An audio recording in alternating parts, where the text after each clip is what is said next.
வணக்கம் அன்பு நண்பர்களே, இன்றைய ஆயுதெழுத்து நிகழ்ச்சிக்கு உங்கள் அனைவரும் அன்போடு வரவேற்கிறேன். கொட்டி தீர்க்கும் கனமழை தற்காத்துக் கொள்வது எப்படி என்ற தலைப்பில் இன்றைய ஆயுதத்து நிகழ்ச்சியில் விவாதிக்க இருக்கிறோம், ஆலோசிக்க இருக்கிறோம். இதற்கான காரணம் என்ன? உங்கள் அனைவருக்கும் தெரிந்ததுதான். செய்தி தொலைக்காட்சிகளை திருப்பினால் மாநிலம் முழுக்க மட்டுமல்ல, கடந்த 24 மணி நேரமாக அகில இந்திய அளவில் இருக்கக்கூடிய அனைத்து தொலைக்காட்சி சேனலும் கூட இதை பற்றி தான் பேசிக் கொண்டிருக்கின்றன.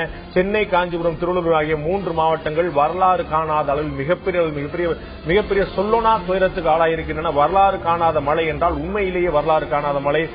இந்த 3 மாவட்டங்கள், சென்னை, காஞ்சிபுரம், திருவள்ளூர் 3 மாவட்டங்கள் கிட்டத்தட்ட ஒரு 90 விழுக்காட்டிலிருந்து 159 விழுக்காடு வரை அதிகமான மழை. இந்த கால இடைவெளியில் எவ்வளவு மழை பெய்திருக்க வேண்டுமோ அந்த அளவுக்கு அதை விட அதிகமான 159 விழுக்காடு அதிகமான மழை பெய்திருக்கிறது. இன்னமும் 3 நாட்களுக்கு மழை நீடிக்கும். இன்னமும் 48 மணி நேரத்தில் 2 நாட்களுக்கு கனமழை நீடிக்கும் என்று அகில இந்திய வானிலை ஆய்வு மையத்துடைய தலைவர் திரு ரத்தோர் அறிவித்திருக்கிறார். நம்ம ஊர் ரமணன் அறிவித்தாலே மிகப்பெரிய பீதியை கிளப்பும். அகில இந்திய அளவில் ரத்தோர் என்று அறிவித்திருக்கக்கூடிய நிலையில இது 72 மணி நேரத்துக்கு 3 நாட்களுக்கு மழை நீடிக்கும், 48 மணி நேரம் 2 நாட்களுக்கு கனமழை நீடிக்கும். இதே போன்ற பகுதியில் என்று சொல்வது மிகப்பெரிய ஒரு அச்சத்தை சாமானிய மக்கள் மனதில் மிகப்பெரிய பீதியை கிளப்பியிருக்கிறது. ஒட்டுமொத்த சென்னை முழுமையாக துண்டிக்கப்பட்டிருக்கிறது. நேற்று ஆயுத நிகழ்ச்சியில் பேசிக் கொண்டிருக்கும் போது தரைவழி மற்றும் ரயில்வழி போக்குவரத்துகள் மட்டுமே துண்டிக்கப்பட்டிருந்தன. அடுத்த 24 மணி நேரத்துக்கு தற்போது வான்வழியும் துண்டிக்கப்பட்டிருக்கிறது. ஒட்டுமொத்தமாக சென்னை விமான நிலையம் மூடப்பட்டிருக்கிறது. நாளை காலை வரை எந்த விமானங்களும் ஏற இறங்க அனுமதி மறுக்கப்பட்டிருக்கிறது. சென்னையிலிருந்து கிளம்பக்கூடிய அல்லது சென்னைக்கு வந்து சேரக்கூடிய அனைத்து ரயில்களும் தடை செய்யப்பட்டிருக்கின்றன. சென்னையின் நாலாபுரமும் எந்த விதமான தரைவழி தொடர்பும் இல்லாமல் இருக்கிறது. மின் இணைப்பு மிக பெரும்பான்மையான இடங்களில் துண்டிக்கப்பட்டிருக்கிறது. சென்னை ஒட்டுமொத்தமாக ஒரு தனி தீவு போல, ஒரு ஊழி பெருங்காலத்தில் பாதிக்கப்பட்ட பகுதி போல, ஒரு கடவுளால் கைவிடப்பட்ட பகுதி போல மிகப்பெரிய பாதிப்பை சந்தித்துக் கொண்டிருக்கிறது. சென்னை, காஞ்சிபுரம், திருவள்ளூர் மட்டுமல்ல, இன்னும் விழுப்புரத்திலிருந்து கடலூர் பல்வேறு பகுதிகள், கடலோர மாவட்டங்கள் கிட்டத்தட்ட அனைத்து பகுதியுமே சொல்லலாம் மிகப்பெரிய பாதிப்பை ஏற்படுத்தியிருக்கிறது. தலைநகரம் இவ்வளவு பெரிய துயரத்தை இதற்கு முன்னால் சந்தித்ததில்லை என்ற அளவுக்கு இருந்திருக்கிறது. மத்திய அரசு தன்னுடைய செயல்பாடை, தன்னுடைய மீட்பு பணியை உடனடியாக துரிதங்கள் செய்யும் என்று சொல்லியிருக்கிறார்கள். நாளை காலை முதல் இந்த மீட்பு பணி அதிகமாக உடனடியாக இருக்கும் என்று எதிர்பார்க்கப்படுகிறது. மின் இணைப்பு துண்டிக்கப்பட்டிருக்கிறது. தமிழ்நாடு முழுக்க இருக்கக்கூடிய தன்னார்வ தொண்டு நிறுவனங்கள் மிகப்பெரிய சேவை செய்து கொண்டிருக்கிறார்கள். தனி மனிதர்கள் தானாக முன்வந்து மிகப்பெரிய முதலுதவி செய்து கொண்டிருக்கிறார்கள். மீட்பு மற்றும் நிவாரணப் பணிகளில் இவர்கள் செய்யக்கூடிய விஷயங்கள் எந்த இயக்கமாக இருந்தாலும் சரி, தமிழ்நாடு தவ்ஹீத் ஜமாத்திலிருந்து RSS இருந்து பல்வேறு இயக்கங்கள், பெயரை சொல்ல மிகப்பெரிய பட்டியலில் வரும். அந்த அளவுக்கு நிறைய இயக்கங்கள், மசூதிகளிலும் சரி, கோயில்களிலும் சரி, சர்ச்சைகளிலும் சரி, இன்னும் சொல்ல போனால் அரசியல் கட்சிகளுடைய ஆலயங்கள், அரசியல் கட்சிகளுடைய இடங்களில் சரி, காமராஜ் அரங்கம் திறந்து வைக்கப்பட்டிருக்கிறது சொல்கிறார்கள். பாஜகவுடைய கமலாலயம் திறந்து வைக்கப்பட்டிருக்கிறது சொல்கிறார்கள். திமுகவுடைய அறிவாலயத்தில் வந்து மீட்பு பணிகளில் ஈடுபட்டு சொல்றாங்க. இது மாதிரி எல்லா அரசியல் கட்சிகள், மத ஆலயங்கள், தியேட்டர்கள் கூட தங்குவதற்கான வசதிகளை செய்து தருவோம் என்று நிறைய தகவல் வருகின்றன. இப்படி மக்கள், பெருநிறுவனங்கள், தொண்டு நிறுவனங்கள் தங்களுடைய சேவை நீட்டித்துக் கொண்டே போயின. இதையெல்லாம் தாண்டி மிகப்பெரிய தன்னுடைய அசுர கரத்தை காட்டிக் கொண்டிருக்கிறது மழை. மிகப்பெரிய பாதிப்பை தொடர்ந்து ஏற்படுத்திக் கொண்டே இருக்கிறது. இப்போது அரசு செய்திருக்கக்கூடிய பணிகள் போதுமானதாக இருக்கின்றனவா? அரசிடம் இன்னும் அடுத்த 3 நாட்களுக்கு நாம் எதிர்பார்ப்பது என்ன? மக்கள் தங்களை எப்படி இந்த பிரச்சனையில் தற்காத்துக் கொள்வது? இது போன்ற பல்வேறு விஷயங்கள் குறித்து தான் இன்று விவாதிக்க இருக்கிறோம். விவாதத்திற்கு செல்வதற்கு முன்னால் நமது தலைமைச் செய்தியாளர் ரமேஷ்குமார் கொடுக்கக்கூடிய கூடுதல் தகவல் என்ன இப்போது கேட்கலாம்.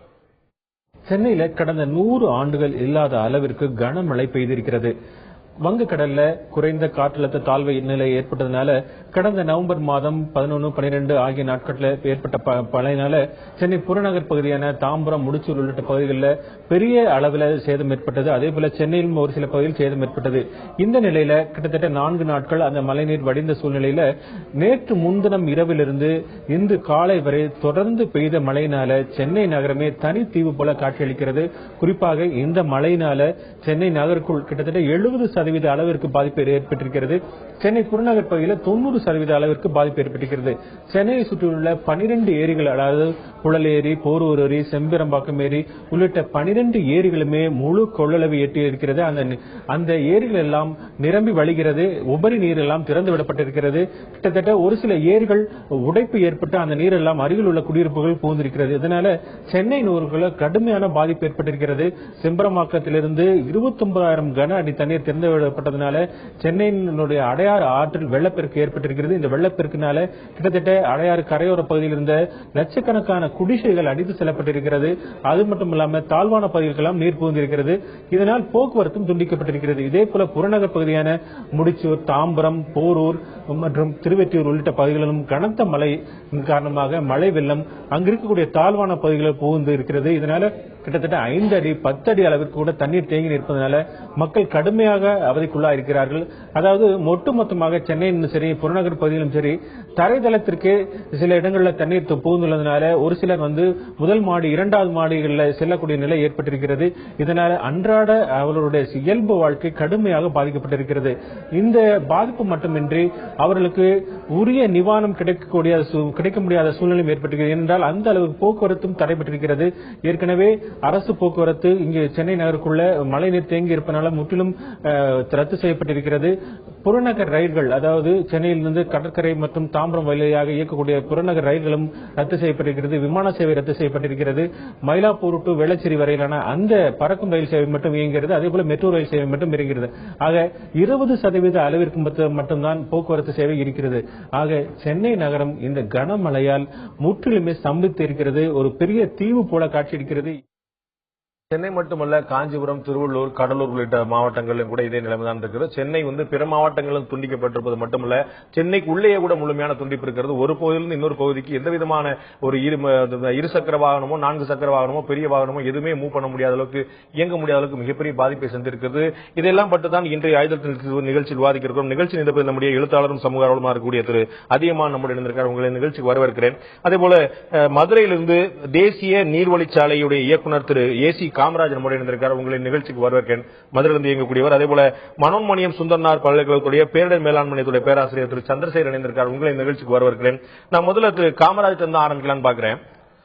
இந்த வரலாறு காணாத மழை, நீங்க நீண்ட நெடுங்காலமாக தேசிய நதிகளை எல்லாம் இணைக்க வேண்டும், தேசிய கூடிய எல்லா நதிகளையும் இணைக்க வேண்டும் நீண்ட நெடுங்காலமாக, இன்னும் சொல்ல போனால் மிக ஆரம்ப காலம் தொட்டே குரல் கொடுத்து வரீங்க. நதிநீர் இணைப்பு இந்த பிரச்சனைக்கு ஒரு நிரந்தர தீர்வாக இருந்திருக்குமா? இப்ப நதிகள், ஆறுகள், ஏரிகள், குளங்கள் எல்லாவற்றையும் தாண்டி ஒட்டுமொத்த சென்னையே ஒரு கடல் போல காட்சியளிக்கக்கூடிய நிலைமையில இதுக்கு ஒரு தீர்வா இந்த விஷயம் இருந்திருக்க முடியுமா? வரலாறு காணாத மழை பெய்யக்கூடிய சமயங்கள்ல நீங்கள் சொல்லி வரக்கூடிய தேசிய நீர்வழிச்சாலை எந்த அளவுக்கு உதவியாக இருந்திருக்கும்? சென்னையில ஏராளமான மழை, ஏராளமான சேதமும் இருக்குது. வரலாறு காணாத மழை தான். எப்படின்னு கேட்டீங்கன்னா, சென்ற ஒரு நாள்ல மட்டும் எடுக்க மழை பெய்துட்டு இருக்கு. போன ஒரு நாள்ல மட்டுமே சென்னையில தாம்பரம் போல இடத்துல 49 சென்டிமீட்டர் மழைங்கிறாங்க. இது எங்கேயுமே இல்லாது. கடலூர் கூட புயல் வரும், மழை வரும், அப்ப கூட 30 சென்டிமீட்டருக்கு மேல மழை இருந்தது இல்லை. ஆனா இப்ப சென்னையில தாம்பரத்துல 49 சென்டிமீட்டர் மழை, அதே போல செம்பரபாக்கத்துல 47 சென்டிமீட்டர் மழை. இப்படி ஒரு மழைங்கிறது எப்பயுமே பார்க்காதுதான். இது ரொம்ப பேரழிவு கொடுக்கிற மழை தான், பெருமழை தான். அதனால என்ன ஆகுதுன்னா, ஏராளமான தண்ணி கடலுக்கு போகுது. செம்பரபாக்கத்திலிருந்து 30,000 கனஅடி திறந்து விட்டுருக்காங்க. அடையாறுல மட்டும் 80,000 கனஅடி தண்ணி கடலுக்கு போயிட்டு இருக்கு. மதுராந்தகம் எடுத்துக்கிட்டாக்க அதுல இருந்து 40,000 கனஅடி தண்ணி போயிட்டு இருக்கு. வீடூர் அணையிலிருந்து 20,000 கனஅடி தண்ணி போயிட்டு இருக்கு. இப்ப சென்னையில போற தண்ணி மட்டும் எடுத்துக்கிட்டாலுமே ஒரு நாளைக்கு 80,000 கனஅடி போகுதுன்னா ஒரு நாளைக்கு 6 டிஎம்சி கடலுக்கு தண்ணி போகுது. அது ஒரு 6 டிஎம்சிங்கிறது வைகை அணையை நிரப்பிருக்கலாம். ஒரு நாள் போற தண்ணி வைகை அணையவே நிரப்பிருக்கலாம். இன்னைக்கு வைகை அணை நிரம்பல, அது வேற சமாச்சாரம் நிரம்பிக்கிட்டு இருக்கு. இவ்வளவு மழை பெஞ்சிருக்கு, ஏராளமான சேதாரம். சென்னையில மழை, கடலூர்ல மழை, தூத்துக்குடியில மழை. ஆனா வேடிக்கை என்னன்னு கேட்டீங்கன்னா, மதுரையில பல குளங்கள் நிறைய இல்லை. சுமார் 2600 குளங்கள் இருக்கு மதுரையில மட்டும், மதுரை டிஸ்ட்ரிக்ட்ல மட்டும். குளத்துல ஒரு 150 குளம் தான் நிறைஞ்சிருக்கு. மற்ற குளங்கள்லாம் நிறைய, பாதி கூட நிறைய 2000 குளம், அதுக்கு மேல நிறையவே இல்லை. இப்படி ஒரு நிலைமை இருக்குது. இதே நேரத்தில் நீங்க பாத்தீங்கன்னாக்க தமிழ்நாட்டு மட்டும் இல்ல, ஒரு பக்கம் தண்ணீர் இருக்கும், ஒரு பக்கம் தண்ணி இருக்காது. மழை முடிஞ்ச உடனே மழையில தண்ணியில பிரச்சனை படுறோம். இது முடிஞ்ச உடனே என்ன பண்ணுவோம், குடிக்கூட தண்ணி இருக்காது. பல இப்பயும் தண்ணி இல்லை பல இடத்துல, அது வேற சமாச்சாரம். இதுக்கு பிறகு குடிக்கூட, சென்னை கூட குடிக்கூட தண்ணி இருக்காது நிலைமைக்கு கொண்டு போயிடுறோம். இது வருஷம் நடக்கிறது. இதே மாதிரி நீங்க பாத்தீங்கன்னா இன்னைக்கு தமிழ்நாட்டுக்கு கிட்டத்தட்ட 1000 கோடி ரூபாய் கொடுத்திருக்காங்க. வெள்ளச்சேர்த்துக்கு 100,000 கோடி ரூபாய் கொடுப்பாங்க. அதே மாதிரி ஆந்திராவில் 1000 கோடி ரூபாய் கொடுத்திருக்கிறாங்க மத்திய அரசு. அதே நேரத்தில் வறட்சிக்காக கர்நாடகத்துக்கு 1500 கோடி கொடுத்திருக்கிறாங்க. அதே போல மகாராஷ்டிராவுக்கு வறட்சிக்காக வேண்டி பணம் கொடுக்கறாங்க. இப்படி ஒரு பக்கம் வறட்சி, தென்னிந்தியாவில் எடுத்துக்கிட்டோம்னா ஆந்திரா தமிழ்நாட்டில் வெள்ளம், கர்நாடகத்தில் மகாராஷ்டிரில் வறட்சி. இதுக்கெல்லாம் தீர்வா இருக்கிறது நீர்வழிச்சாலை தான். இந்த நீர்வழிச்சாலை இருக்கும்போது என்ன வசதி கேட்டீங்கன்னா, தண்ணி போறதை நம்ம மழை நேரத்தில் எடுத்துக்க முடியும். அதாவது சென்னையில் வந்து தண்ணி முழுக்க எடுத்துக்க முடியாது, ஆனா ஓரளவுக்கு எடுத்துக்க முடியும். அங்க வேலூர்ல மழை, இன்னைக்கு என்ன சொல்றாங்கன்னாக்கா கோயம்புத்தூர்ல மழை பெய்ய போகுது. இப்படி இருக்கும்போது நம்ம மழையை தண்ணீர் எடுத்துக்கிடும் போது எங்க வேணாலும் கொண்டு போய்க்கலாம். ஒரு பக்கத்தில் சேதாரம் இல்லாம இப்ப சென்னையில் இருக்க தண்ணீர் எடுத்துக்கொண்டு இன்னொரு இடத்துல கொடுத்துருக்க முடியும்.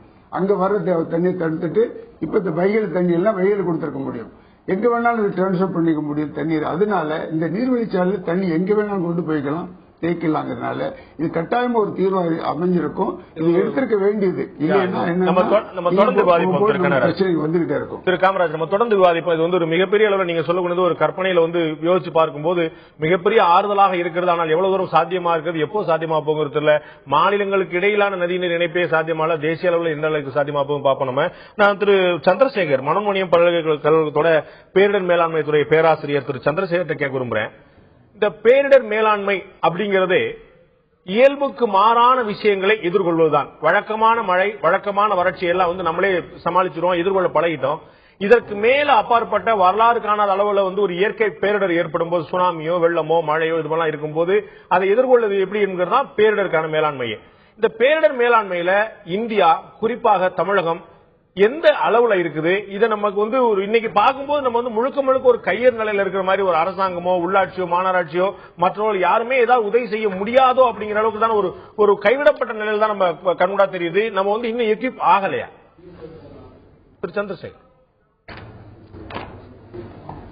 நம்ம பேரிடர் மேலாண்மை எந்த அளவுக்கு இருக்கிறது தமிழ்நாட்டில் அப்படிங்கிறது போது நம்ம சொல்ல வேண்டுமானா, தேசிய பேரிடர் மேலாண்மைங்கிறது வந்து ஒவ்வொரு மாநிலங்களையும், ஒவ்வொரு மாநிலத்தில் இருக்கின்ற மாவட்டங்களும், மாவட்டத்தில் இருக்கின்ற பஞ்சாயத்து லெவல்களும், இவர்கள் எல்லாம் ஒருங்கிணைந்து தான் தேசிய பேரிடர் மேலாண்மை வந்து மாண்புமிகு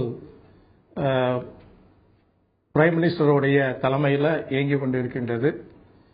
தமிழ்நாட்டிலையும் நம்மளுடைய பங்கு அந்த என்டிஎம்ஏல வந்து அதிகமாக ஈடுபட்டு கொண்டிருக்கின்றோம். அதற்கான ஒரு தலைமை பொறுப்பையும் நம்ம ஒரு ஐஏஎஸ் அதிகாரிகளிடம் கொடுத்து அவர்கள் வந்து நம்ம ப்ரிப்பேர்ட்னஸ், அதாவது நம்ம டிசாஸ்டர் மேனேஜ்மெண்ட்ல வந்து 3 இது சொல்லுவாங்க: ப்ரிப்பேர்ட்னஸ், ரெக்கவரி, ரெஸ்பான்ஸ். இந்த 3 தயார் நிலையில நம்ம இருக்கிறதுக்கு எப்படி நம்ம வந்து இந்த மாதிரி காலகட்டத்தில் வந்து நம்ம செயல்பட வேண்டும் என்பது வந்து ஸ்டேட்லையும் அதை வந்து முழுமையாக தன்னை ஈடுபடுத்திக் கொண்டிருக்கின்றார்கள். நம்மளும் அதை பாதுகாத்துக் கொள்ளக்கூடிய தன்மையில இன்னைக்கு வந்து எக்யூப் ஆயிருக்கோம். இதற்கெல்லாம் நம்மளுக்கு வந்து நம்ம சொல்ல போனோம்னா தமிழ்நாட்டுக்கு வந்து முக்கியமான ஒரு கட்டங்கள் வந்து நம்ம அதுல வந்து லெசன் ஆயிருக்கோம்.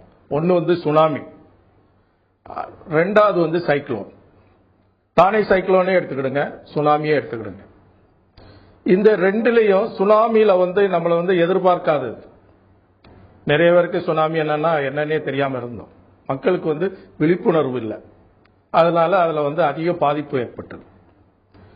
பட் நம்ம சைக்ளோன், ஸ்டார்ம்ஸ் அப்படிங்கறதெல்லாம் இன்னைக்கு நம்ம எடுத்து பார்த்தீங்கன்னா, நம்ம ஹிஸ்டாரிக்கல் ரெக்கார்ட்ஸ்ல இருந்து எடுத்து பார்த்து லேட்டஸ்டா இன்னைக்கு நம்ம இந்த என்டிஎம்ஏ ஃபார்ம் ஆன பிறகு ஸ்டேட்டும் முழுமையாக ஈடுபட்ட பிறகு டெத் ரோல் வந்து ரொம்ப குறைவாக கணக்கிடப்பட்டிருக்கு.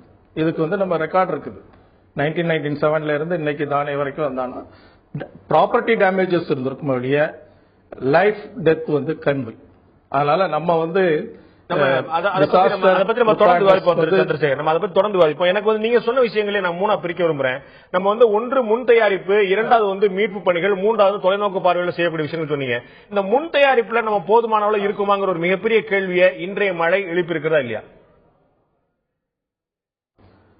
ப்ரிப்பேர்ட்னஸ் அப்படின்னும் போது இன்னைக்கு ஃபிளட்டிங் சத்தம் இல்ல, சொல்லுங்க திரு சந்திரசேகர், தொடருங்க. அந்த ப்ரிப்பேர்ட்னஸ்ல இருந்து நம்ம இருந்திருக்கோமா அப்படின்னு சொல்ல போனோம்னா, இந்த சென்னை ஃபிளட் வந்து ஒரு அன்எக்ஸ்பெக்டட், அதாவது இவ்வளவு மிகப்பெரிய ஒரு பாதிப்பை ஏற்படுத்தும் அப்படிங்கிறதுக்கு வந்து ஒரு எதிர்பார்க்காத ஒரு விஷயம். ஆனா பொதுவா டிராட்னாலும் சரி, ஃபிளட்னாலும் சரி, எர்த்குவேக்னாலும் சரி, இதற்கு நம்ம ஒரு ப்ரிப்பேர்ட்னஸ் பிளான் ரெடி பண்ணி வச்சிருக்கோம். அது மத்திய அரசுல இருந்து ப்ரிப்பேர் செய்யப்பட்டு அது மாநிலங்களுக்கு கொடுக்கப்படுகிறது. மாநிலங்கள் மாவட்டங்கள் கொடுக்கிறது, மாவட்டம் பஞ்சாயத்துக்கு கொடுக்கப்படுகிறது. இதுல எல்லாத்தையும் ஒருங்கிணைத்திருக்காங்க. ரெட் கிராஸ்னாலும் சரி, யூனிவர்சிட்டி ஒரு நெட்வொர்க் ஃபார்ம் ஆகி நம்ம தயாரா இருக்கிறோம். அந்த பிளான்ஸ் எமர்ஜென்சில எப்படி நம்ம கொடுக்க வேண்டும்ங்கிறதுக்கும் ஒரு ட்ரைனிங் கொடுத்து வச்சிருக்காங்க. வார்னிங் சிஸ்டமும் இருக்குது. அதனால நம்மகிட்ட அந்த மூணுமே நம்ம ஸ்டேட்ல நம்ம ஸ்ட்ராங்கா தான் இருக்கிறோம். ட்ரைனிங் கொடுத்திருக்காங்க, ப்ரிப்பேர்ட்னஸ் பிளான்ஸ் ரெடி பண்ணி வச்சிருக்காங்க, வார்னிங் சிஸ்டம் வச்சிருக்காங்க. ஆனால் இன்னைக்கு எதிர்பார்க்கக்கூடிய இந்த ஃபிளட் நிகழ்வு அந்த டவுன் பிளானிங் ஒரு ப்ராப்பர் ரெகுலேஷன் இல்லாம இருந்ததுனாலையும், டேங்க்ஸ் அண்ட் பாண்ட்ஸ் அதுல இருக்கக்கூடிய சில்டேஷன்ஸ், அதாவது தூர்வாராம பராமரிப்பட்டது இந்த நிலை தான். மெயின்லி பராமரிப்பட்ட நிலையில இருந்ததுனாலதான் இன்னைக்கு ஓவர் ரன் ஆஃப் ஸ்டோரேஜையும் தாண்டி தண்ணிகள் அதிக அளவு வெளியேறது, அந்த பிரீச்சிங் ஆஃப் அந்த சேனல் பேங்க்ஸ் இதெல்லாம் கிடந்தது. நம்ம அதை ஸ்டெபிலைஸ் பண்ணல. தட் இஸ் தி மெயின் லேக்னா. இன்னைக்கு சம்பார்காம் ஏரியா இருந்தாலும் சரி, புழல் ஏரியா இருந்தாலும் சரி, இதுகளை மராமத்து வேலைகள் சரியாக செய்திருந்தால் இந்த ஓவர் ரன் ஆஃப் பிரீச் ஆயிருக்காது. அது நேரடியா சீக்கு போயிருக்கலாம். அந்த ஏரிகள் குளங்கள் தூர்வாரதுல இருந்து அந்த கால்வாய்கள் தூர்வாரப்படுறது பராமரிக்கிற வரைக்கும் சரியா செயல்பட்டு இந்த அளவு சேதத்தை தவிர்த்துக்கலாங்கிற ஒரு பார்வை இருக்கு. நான் திரும்ப உங்கள்கிட்ட வரேன். உங்கள்ட்ட நான் திரும்ப வர்றேன். திரு அதிகமாண்ட நான் கேட்க விரும்புற விஷயம், இதுல நிறைய தனியார் தொண்டு நிறுவனங்களுடைய செயல்பாடுகள் பாக்குறோம். அதை பத்தி நம்ம விரிவா நம்ம பேசுவோம். அரசாங்கத்துடைய செயல்பாடு போதுமானவள இருக்குதா? மக்களுடைய பார்வை என்ன இருக்கு? பெரும்பாலான இடங்கள்ல மின் இணைப்பு கிடையாது. மீட்பு பணிகளுக்கான தொலைபேசி இணைப்புகள் நிறைய கொடுத்திருந்தாங்க, எடுக்கவே மாட்டது. நான் என்ன செய்யறது தெரியாம முடிச்சிட்டு இருக்கேன்னு சொல்றாங்க. அந்த நேரத்தில் நம்பர் எடுக்க மாட்டாங்க. சோ அரசாங்கத்துடைய செயல்பாடுகள் போதுமானதா இருக்குதா? இல்ல இது ஒரு இயற்கைக்கு மேல அந்த மாதிரியான தாக்கம் ஏற்படும் போது அந்த அதிருப்திகள் இருக்குதான் செய்யும், அதை தாண்டி தான் கொண்டு போக இருக்குமா அரசாங்கம்? உடனடியா இதை பத்தி ஒரு முடிவுக்கு வந்துட முடியாது. இப்பதான் 24 மணி நேரம் தான் ஆயிருக்கு. இருந்தாலும் சிறப்பா தான் செயல்படுறாங்கன்னு தான் தோணுது. 24 மணி நேரங்கிறது இந்த கடைசியா நடந்த மழை. ஆனா நமக்கு நவம்பர் தீபாவளி ஒட்டியில இருந்தே, தீபாவளிக்கு 4 நாள் முன்னாடில இருந்தே நமக்கு நவம்பர் 6-7 இருந்தே நமக்கு தொடர்ந்து பதிச்சு கிட்டத்தட்ட ஒரு மாசமா விடாம அடிச்சிருக்கக்கூடிய விஷயம் தானே. பல அரசு துறை நிறுவன ஊழியர்கள்லாம் ரொம்ப சிறப்பா வேலை செஞ்சுட்டு இருக்காங்க. இப்ப உதாரணத்துக்கு எம்டிசி பஸ் டிரைவர்ஸ், ஃபயர் சர்வீஸ்காரங்க, இந்த சாக்கடை, பாதாள சாக்கடை இறங்கி சுத்தம் பண்றவங்க எல்லாம் உயிரை கொடுத்து நைட் அண்டே வேலை செய்யறாங்க. பெரும்பாலும் இரவு நேரங்கள்ல டிராபிக் எல்லாம் அடிஞ்ச பண்ணி வேலை செஞ்சுட்டு தான் இருக்காங்க.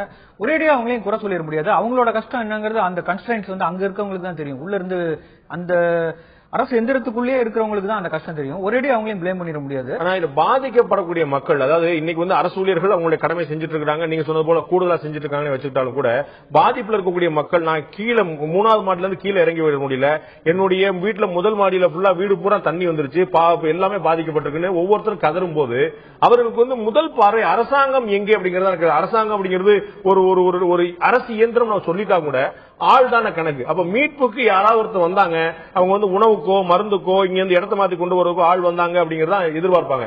ஆனா அரசு மட்டுமே இது செஞ்சிருக்கா அப்படிங்கிற ஒரு கேள்வி வருது. தனியார் தொண்டு நிறுவனங்கள் அவங்க எல்லாம் இல்லன்னா இது என்ன ஆயிருக்குங்கிற கேள்வி ரொம்ப பெரிய அச்சத்தை ஏற்படுத்தலையா? அரசும் செஞ்சுக்கிட்டு தான் இருக்குங்க. அதாவது இன்னும் வெளியே அதை பத்தி தகவல் வரல.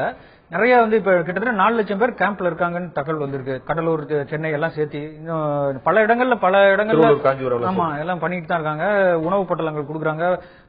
மீட்பு பணி நடந்துகிட்டு தான் இருக்குன்னு தான் தோணுது. பட் இதுல வெறும் அரசை மட்டும் குறை சொல்ற புத்தி நம்ம ரொம்ப வளர்த்திக்கிட்டோம். நம்ம பொறுப்பு சிவில் சொசைட்டிங்கிற அந்த கான்செப்ட், அந்த தானும் பொறுப்பு, தன்னோட சுற்றுச்சூழலுக்கு, தன்னோட சுற்றத்திற்கு தான் ஒரு சட்டத்தை மீறாம ஒரு இடத்துல வீடு வாங்கணும், அல்லது ஒரு ஏரிகளை ஆக்கிரமிக்க கூடாது, அந்த இடத்துல நம்ம வீடு வாங்கக்கூடாது அல்லது கட்டக்கூடாது, பட்டா ரெகுலரைஸ் பண்றதுக்கு எப்படியாவது லஞ்சம் கொடுத்து சரி பண்ணிக்கலாங்கிற அந்த எண்ணம் பரவலா ஊடுருவி இருக்கு. இதுல நான் யாரையும் தனிப்பட்டு குறை சொல்ல. ஒரு இண்டிவிஜுவல்ஸோட, ஒரு இன்ஸ்டிடியூஷன், ஒரு தனிநபர்களை விட ஒரு நிறுவனம் தானே பெரிய சிறுமை.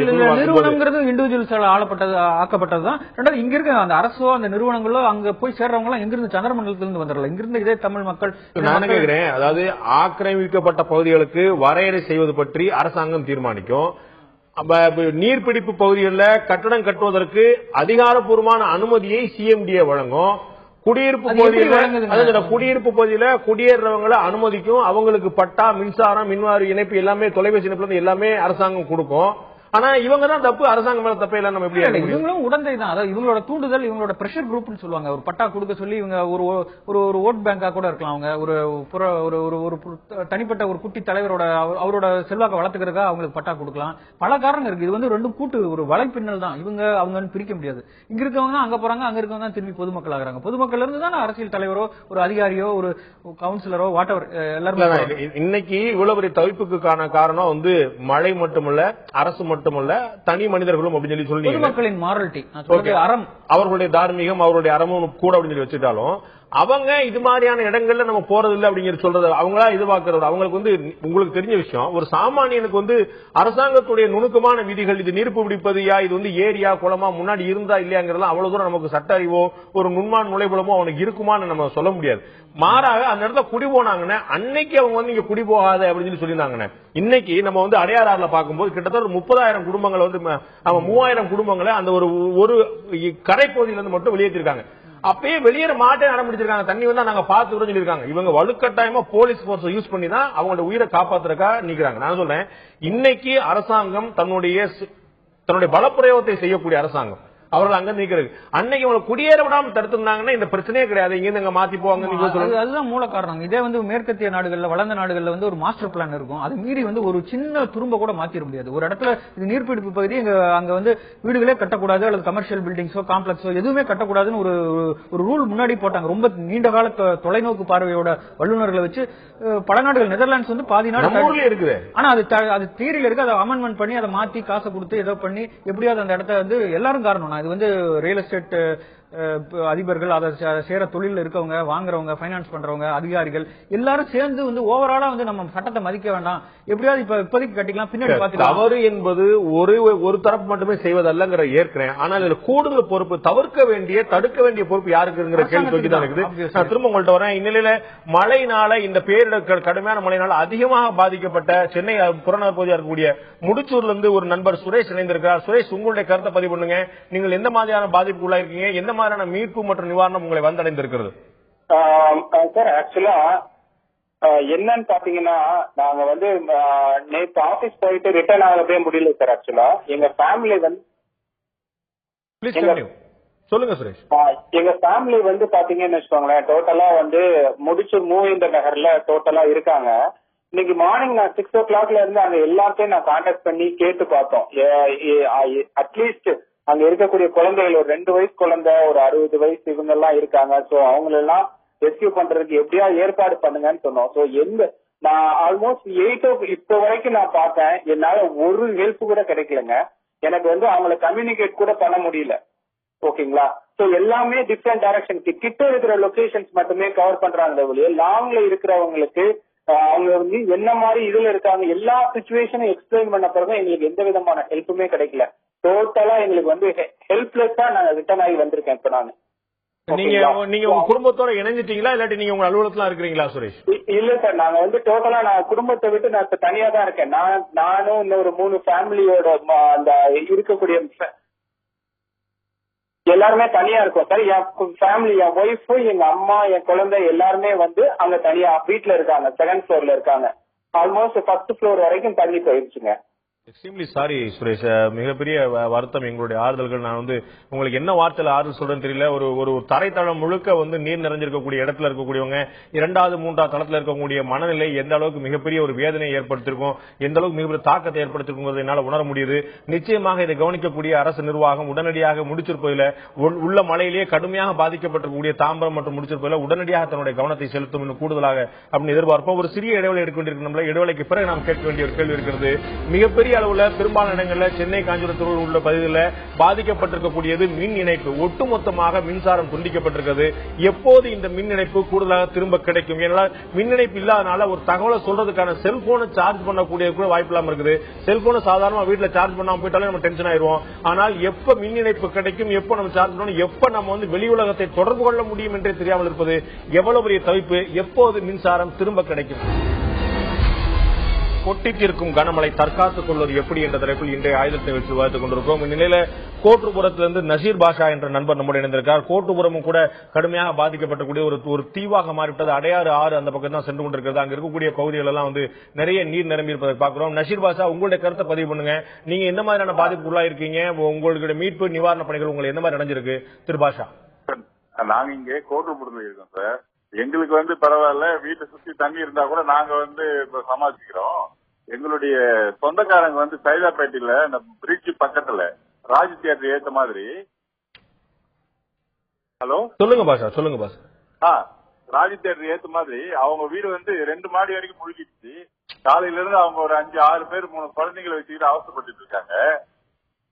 வயசானவங்களையும் வச்சுக்கிட்டு ஒரு உதவி கிடைக்கல அப்படின்னு சொல்லிட்டு எந்த ஹெல்ப்லைனுக்கு கால் பண்ணாலும் எந்த ஹெல்ப்லைனும் எடுக்க மாட்டாங்க. எந்த ஒரு அப்ரோச் இல்ல. அவங்களுடைய எந்த ஒரு மொபைல் அப்படின்னு சொல்றாங்களா? நீங்க முயற்சி பண்ணி பாத்தீங்களா பாஷா? நாங்களே முயற்சி பண்ணோம். நீங்க எந்த எண்களுக்கு அழைச்சீங்கன்னு பாத்தீங்களா? நம்ம தொலைக்காட்சியிலேயே அந்த எமர்ஜென்சி நம்பர்ஸ் எல்லாம் போயிட்டு இருக்கு. நீங்க கவனிக்க முடிஞ்சதா? இல்ல, நம்ம தொலைக்காட்சி இப்பதாங்க நாங்க பாத்துப்போம். ஏன்னா இவ்வளவு நேரம் எங்க வீட்டுல கரண்ட் எல்லாம் இப்பதான் ஒரு 5 நிமிஷம் முன்னாடி கரண்ட் இப்ப பார்த்த பிறகுதான் உங்க நம்பர் கிடைச்சது. ஒரு மிகப்பெரிய ஆறுதல். குறைஞ்சபட்சம் உங்களுக்கு மின் இணைப்பு கிடைச்சது. நீங்க சொல்ற மாதிரி சைதாப்பேட்டை பகுதி, காசி தியேட்டருக்கு பின்னாடி இருக்கக்கூடிய பகுதி, ஜாஃபர்கான் பேட்டை பகுதியெல்லாம் மிகப்பெரிய அளவில் கடுமையாக பாதிக்கப்பட்டிருக்கு. மாற்று கருத்தே இல்ல. இந்த நிகழ்ச்சியை பார்த்துட்டு இருக்கக்கூடிய அரசு நிர்வாகம் உடனடியாக செயல்பட்டு அந்த பகுதியில் இருக்கக்கூடிய மக்களை மீட்கும், அவங்களுக்கான ஒரு ஆறுதல் தேர்தல் நடவடிக்கை, அவங்களுடைய இடமாற்ற நடவடிக்கை உடனடியாக செய்யும் நம்ம எதிர்பார்ப்போம். உங்களுடைய கருத்துக்கு நன்றி திரு பாஷா. நிச்சயமா உங்களுடைய உறவினர்களுக்கு ஒரு நல்ல மீட்பு உடனே கிடைக்கும் நான் எதிர்பார்க்கிறேன். நான் திரு காமராஜ் கேட்க விரும்புறேன். இந்த மழை, கடுமையான மழை, நீங்கள் சொன்னது போல பெருமழை தான், வரலாறு காண மழை தான். இருந்தாலும் கூட எல்லா நீர் வழித்தடங்களும் இயல்பிலே இருந்துட்டு இருக்கும் போது இந்த கூவமாறு போகக்கூடிய விஷயம் எல்லாமே கடல்ல தான் போய் கலக்குது. மோத்தாரத்துல போய் கடல்ல தான் கலக்குது. இந்த இடங்கள்ல அது சரியான முறையில் திரு சந்திரசேகர் குறிப்பிட்டது போல சரியான தூர்வாரப்படலன்னு நினைக்கிறீங்களா? அல்லது ஆக்கிரமிப்புகள் அதிகமாயிடுச்சு நினைக்கிறீங்களா? இல்ல இது எல்லாத்தையுமே தாண்டி மழை கூடுதலா பெஞ்சனால தான் இந்த பிரச்சனை? இது எவ்வளவு அருமையா பண்ணியிருந்தாலும் கூட இந்த மழை கூடுதலா வந்தனால இந்த மாதிரி தான் ஆயிருக்குன்னு பாக்குறதா? அவங்க சொல்ற மாதிரிங்க, நம்ம சரியான முறையில் பிற்பட இல்லைன்னு சொல்ல முடியும். எப்படின்னு கேட்டீங்கன்னா, சரியான முறையில் தூர்வாரல. ஒண்ணு, இந்த தண்ணி போற வழியெல்லாம் தூர்வார் நல்ல வழியில் வச்சிருக்கலாம். இன்னொன்னு, குளங்களை ஆக்கிரமிப்பு பண்ணிக்கிட்டு இருக்கோம். சென்னையில் மட்டும் இல்ல, பல இடத்துல ஆக்கிரமிப்பு பண்ணிக்கிட்டு தான் இருக்காங்க. இதை தடுத்து நிறுத்தலாம். அதுபோக இருக்கிற குளங்களை நல்ல தூர்வாரி வச்சோம்னாக்கா இன்னும் அதிக தண்ணி கொள்ளளவு பண்ண முடியும். அதனால தண்ணி சேமிக்கலாம். இது பிரிவென்டிவா நிறைய செஞ்சிருக்கலாம். நீங்க இதுல நிறைய அனுபவங்கள் கொண்டவர். நீங்க தேசிய முழுக்க அளவுக்கு நீங்க பல இடங்களில் கருத்தரங்கள் இதெல்லாம் வலியுறுத்தி வந்திருக்கீங்க. ஆனா இந்த அரசியல்வாதிகளுடைய பார்வை என்னவா இருக்குன்னு, இந்த ஆக்கிரமிப்புகளை அகற்றுவது என்பது ஒரு எமோஷனல் கனெக்டிவிட்டியா, ஒரு உணர்ச்சிகரமான விஷயமா அதை கொண்டு போயிடுறாங்க. அது கடுமையா ஆர்ப்பாட்டம், போராட்டம், சாலை மறியல், தீக்குளிப்பு முயற்சி, இது போன்ற விஷயம் பண்ணிடுறாங்க. அதனால அவங்களை அகற்றுவது ஒரு மிகப்பெரிய கடினமான பணியா இருக்குன்னு சொல்றாங்க. திரு அதிகமான அவர்கள் சொன்னது போல எல்லாத்தையும் தாண்டி அவருடைய வாக்கும் நம்ம கவனிக்க வேண்டியதா இருக்குன்றாங்க. அந்த விஷயத்தை எப்படி கையாள நினைக்கிறீங்க? ஒரு இரும்பு கரம் கொண்டு இரக்கம் இல்லாம அதை செஞ்சிடணும், அவர்களுடைய பாதுகாப்புக்காக தான் செய்யக்கூடிய விஷயங்கள் செஞ்சிடணும் நினைக்கிறீங்களா? இல்ல மெதுவா பண்ணணும்னு நினைக்கிறீங்களா? ஆக்கிரமிப்புகளை தடுக்க முடியாதுன்றது கிடையாது. இது சாதாரணமாவே பல பேர், உங்களுக்கு தெரியாதுல, பல பேர் சேர்ந்துகிட்டு அதை ஆக்கிரமிப்பு பண்றாங்க. அது பாதிப்பு அவங்களுக்கு தான் வருது பின்னாடி. அது உணர்றது இல்ல, முன்னக்கூடி உணர்றது இல்ல. ஆக்கிரமிப்பு பண்ணும்போது உணர்றது இல்ல. பல குளங்களை ஆக்கிரமிச்சு பண்ணிருக்காங்க. சரி, ஆக்கிரமிப்பு பண்ணது போக இருக்கிற குழந்தைகளை நம்ம காப்பாத்துறோமா?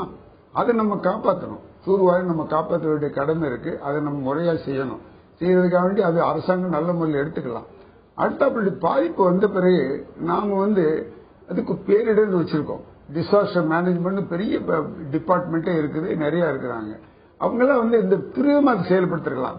செய்யலன்னு சொல்ல, அவங்க செய்யறாங்க. இன்னும் கூட என்னோட கருத்துல இன்னும் துரிதமா செயல்பட்டு இருக்கலாம். ஏன்னா ஏற்கனவே பாதிக்கப்பட்டிருக்கோம்.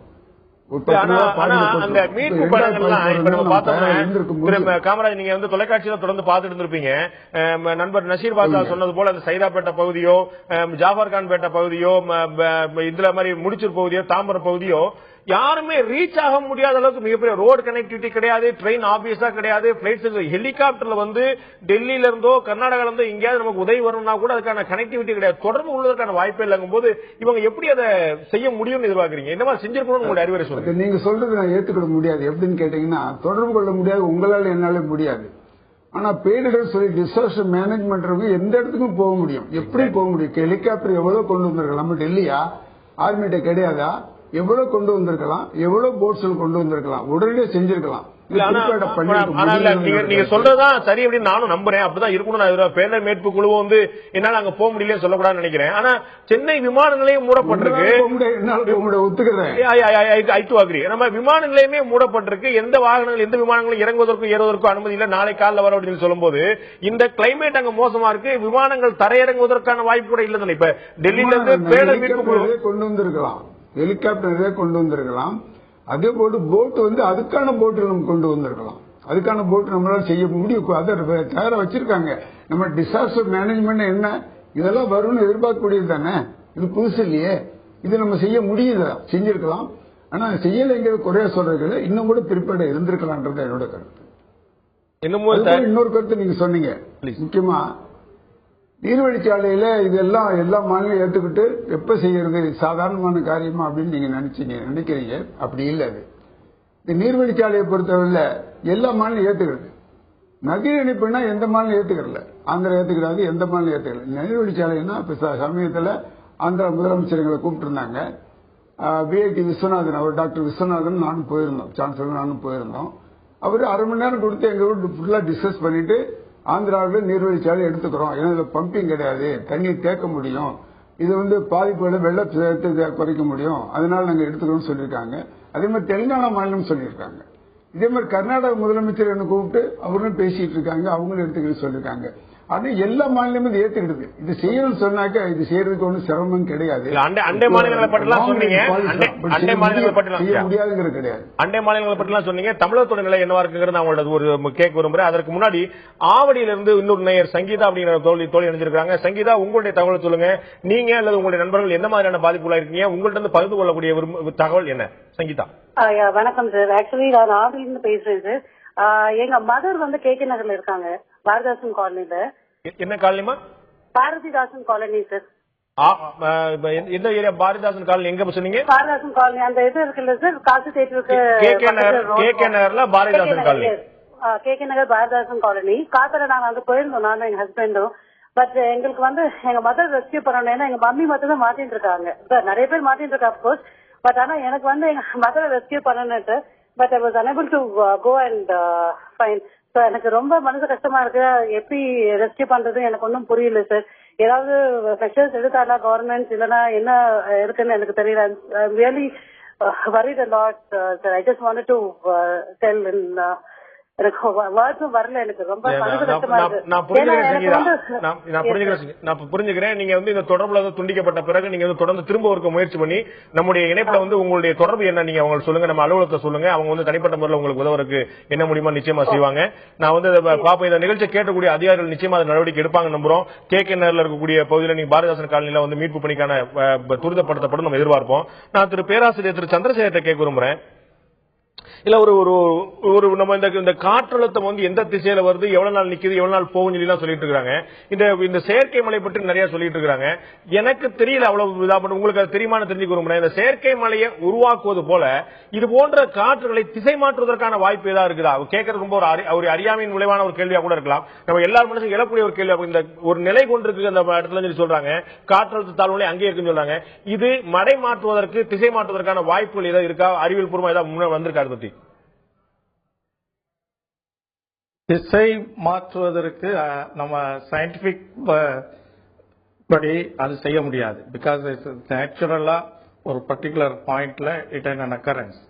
அது அதோடைய ஃபார்மேஷனுக்கு ஏத்தாப்புல அந்த டைம், ஒரு ஸ்பெசிபிக் டைம் இது வந்து அந்த இடத்துல இருக்கும் அப்படிங்கிறது தான் இருக்கும்.